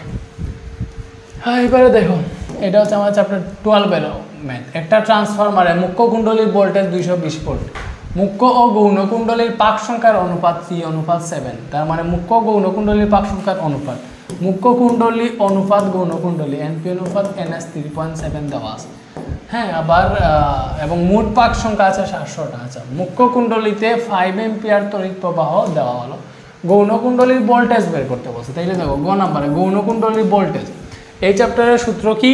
এই যে ভাইয়া NP/NS = BP/BS = হচ্ছে IS/AP, শেষ, এই একটাই সূত্র। মানে NP BP এগুলা সমানুপাতিক সম্পর্ক, আর এগুলার সাথে হচ্ছে আমাদের তড়িৎ প্রবাহ ব্যস্তানুপাতিক। সমানুপাতিক হইলে NP উপরে লিখলে BP উপরে, ব্যস্তানুপাতিক হইলে যে NP উপরে লিখছি IS উপরে হবে, IP নিচে হবে। NP উপরে লিখছি IP নিচে হবে, ঠিক আছে। BP উপরে লিখছি IP নিচে হবে, বাট এই দুইটা সমানুপাতিক, ঠিক আছে। সো আমরা কী বের করবো? আমাদের এখানে দেওয়া আছে দেখো NP অনুপাত NS = 3:7, ঠিক আছে। তার মানে তার মানে দেখো NP/NS ইজিক্যাল টু কী হবে, যে প্রথমটা উপরে পরেরটা নিচে দিলে প্রথমটা উপরে পরেরটা নিচে, কত আসছে NP/NS সমান 3/7। আমাদের কি বের করতে বলছে, গৌণ কুণ্ডলীর ভোল্টেজ মানে কি BS নির্ণয় করবা, তাহলে BS বের করবো, এটা নাই। এখানে আমাদের মুখ্য কুণ্ডলীর ভোল্টেজ 220 ভোল্ট দেওয়া আছে, এটা হচ্ছে আমাদের B/P, ঠিক আছে। ঠিক আছে, B/P দেওয়া আছে কত, দেখো B/P হচ্ছে কত ভোল্ট দেওয়া আছে, 220 ভোল্ট। আমরা কি বের করবো ভাই, আমরা বের করবো B/S। তাহলে যেটা বের করবো ওইটাকে হচ্ছে আমরা এখানে লিখবো প্রথমে। তো লিখবো হচ্ছে আমরা জানি, অতএব আমরা জানি কি ভাই BS/BP যেগুলো কী হবে NS/NP হবে। আমরা BS বের করবার জন্য এটাকে উপরে লিখলাম আর কি, এগুলো সমানুপাতিকের জন্য BS উপরে লেখায় NS উপরে লিখছি। তো BS ইজিক্যাল টু কী হবে NS, BS ইজিক্যাল টু হবে এই যে NS/NP আছে, এই BPটা হচ্ছে এখানে গুণ হয়ে যাবে, তাহলে NS/NP। দেখো NS কত, আচ্ছা NP/NS 3/7 হয়েছে, তাহলে এটাকে উল্টাইলে NS/NP পাবা, NS/NP হবে 7/3, NS/NP কী হবে 7/3, NS/NP উল্টাইলে 7/3, তাহলে এটা হচ্ছে 7/3 এবং B/P মানে হচ্ছে আমাদের মুখ্য কুণ্ডলীর ভোল্টেজ ছিল 220 ভোল্ট। এটা যদি হিসাব করো, এটা যদি হিসাব, আর ক্যালকুলেটার কি ঠিক আছে আল্লাহ জানে। ওকে, সো এটা আসতেছে আমাদের 7/3 ইন্টু 220 ভোল্ট, এটা হিসাব করলে আসতেছে 513.33, ঠিক আছে 33 এত ভোল্ট। ওই যে আমাদের হচ্ছে গৌণকুণ্ডলীর ভোল্টেজ নির্ণয় করতে বলছিল, এই যে বের হয়ে গেছে, আশা করি বুঝতে পারছো। ওকে, এবার হচ্ছে আমরা গ নাম্বারটা সলভ করবো। ওকে, সো দেখো গ নাম্বারে হচ্ছে বলছে ট্রান্সফরমারটি যে নীতির উপর ভিত্তি করে তৈরি তা বিশ্লেষণপূর্বক এর ব্যবহার আলোচনা করা যায়। সো এই ট্রান্সফরমার কোন নীতির উপরে তৈরি, দেখো ট্রান্সফরমার কোন নীতির উপর তৈরি হয়, হচ্ছে তড়িৎচুম্বক আবেশের উপর। আচ্ছা একটা জিনিস দেখো, এখানে আমাদের BS বের হয়েছে 513, BP ছিল 220 ভোল্ট, ঠিক আছে। সো আমরা এটা সলভ করি একটু, দেখো গ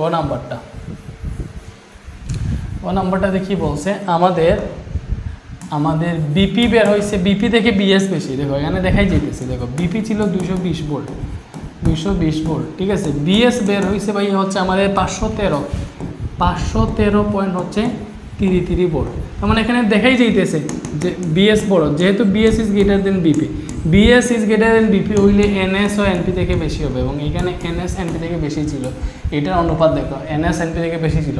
তার মানে এটা কি গৌণকুণ্ডলীর পাক সংখ্যা যদি মুখ্য কুণ্ডলীর পাক সংখ্যা থেকে বেশি হয়, বা গৌণকুণ্ডলীর ভোল্টেজ মুখ্য কুণ্ডলীর ভোল্টেজ থেকে যদি বেশি হয়, এটাকে বলে স্টেপ আপ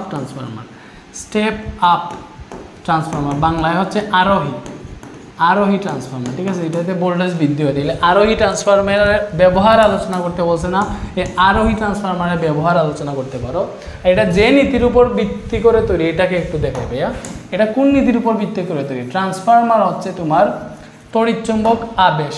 হ্যাঁ, মাইকেল ফ্যারাডে, বিজ্ঞানী হচ্ছে মাইকেল ফ্যারাডে প্রথম কি দেখছে, যে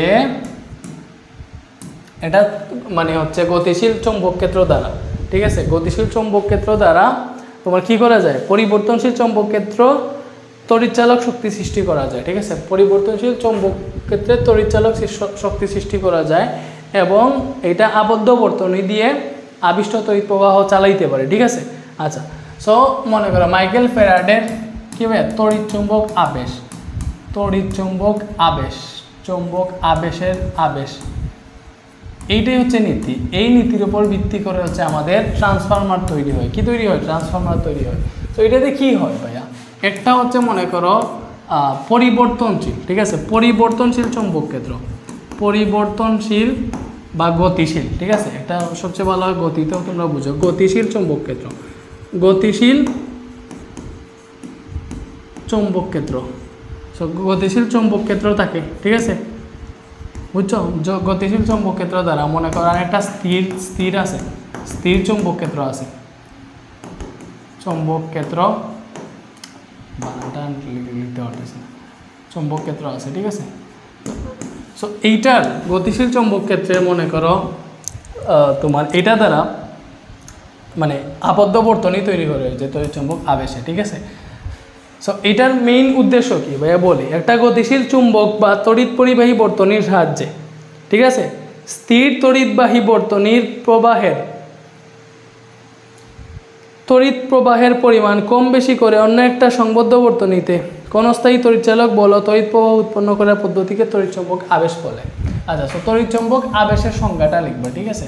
সংজ্ঞা লিখে জাস্ট বলবা যে এটা মাইকেল ফ্যারাডে তড়িৎচম্বক আবেশের নীতির উপর ভিত্তি করে এই ট্রান্সফরমারটি তৈরি করা হয়েছে, ঠিক আছে? এটা এখন আর ব্যাখ্যা করতেছি না, বুঝছো? জাস্ট আনসারটা লিখবা, আনসারটা লিখে দিও যে ওই যে ফার্স্টে তড়িৎচম্বক আবেশের কি ভাইয়া সংজ্ঞাটা লিখবা, পরে লিখবা মাইকেল ফ্যারাডে এটা প্রথম হচ্ছে এটা উপলব্ধি করছে। সে দেখছে যে মানে গতিশীল চৌম্বক ক্ষেত্রের মাধ্যমে গতিশীল বা পরিবর্তনশীল চৌম্বক ক্ষেত্র তড়িৎচালক শক্তি সৃষ্টি করতে পারে যা আবদ্ধ বর্তনী দিয়ে আপৃষ্ট তড়িৎ প্রবাহ চালাতে পারে। এরপরে এটা দেখে যে এটা যেহেতু স্টেপ আপ ট্রান্সফরমার এর ব্যবহারটা দেখাইবা, ঠিক আছে? এখানে হচ্ছে আরোহী বা স্টেপ আপ ট্রান্সফরমারের ব্যবহারটা তুমি হচ্ছে লিখবা। এগুলা সংজ্ঞা টাইপের জিনিসপত্র আমার পড়ানো উচিত না, তোমরা জাস্ট দেখে বুঝলে এখানে লিখে আনসার লিখতে পারো। এটা শেষ এখানে, আশা করি আমাদের চ্যাপ্টারও শেষ। আমরা অনেক ভালোভাবে এগুলো সলভ করতে পারছি নাকি? আমরা হচ্ছে আগে এই যে চ্যাপ্টার এটা ভালোভাবে বুঝছো আশা করি। এটা যদি বুঝে থাকো, এটাই কিন্তু মেইন ছিল, এটার মধ্যে সবচেয়ে কঠিন এটাই ছিল এবং এটাতে বুঝার অনেক জিনিসপত্র ছিল। আশা করি ভাই এটা তোমাদেরকে ভালোভাবেই বুঝাইতে পারছি। সো ভালো থাকো। যাদের হচ্ছে মনে করো ভাইয়ের কোর্সে ভর্তি হওয়ার ইচ্ছা তোমরা হইতে পারো, ঠিক আছে? ইনশাল্লাহ ভাইয়া তোমাদের জন্য মানে ঠিকঠাক মতো যা যা প্রয়োজন সব দেওয়া আছে আমাদের বেসিক টু প্রো কোর্সে, ঠিক আছে? এই বেসিক টু প্রো কোর্সই হচ্ছে আমাদের সিগনেচার কোর্স মনে করতে পারো, একদম তোমার পূর্ণাঙ্গ প্রস্তুতি 100তে 100 করতে যা যা প্রয়োজন এই কোর্সই এনাফ। সো তোমাদেরকে হচ্ছে তোমরা যদি ডেমো ক্লাস দেখতে চাও যে ভাইয়া কোর্সে ভর্তি হওয়ার আগে ডেমো ক্লাস দেখবো, এই নাম্বারটাতে মেসেজ দিও, ঠিক আছে? এটা হচ্ছে হোয়াটসঅ্যাপ নাম্বার, এখানে অ্যাডমিন আছে, অ্যাডমিন তোমাদের হচ্ছে মেসেজের রিপ্লাই করবে, ঠিক আছে?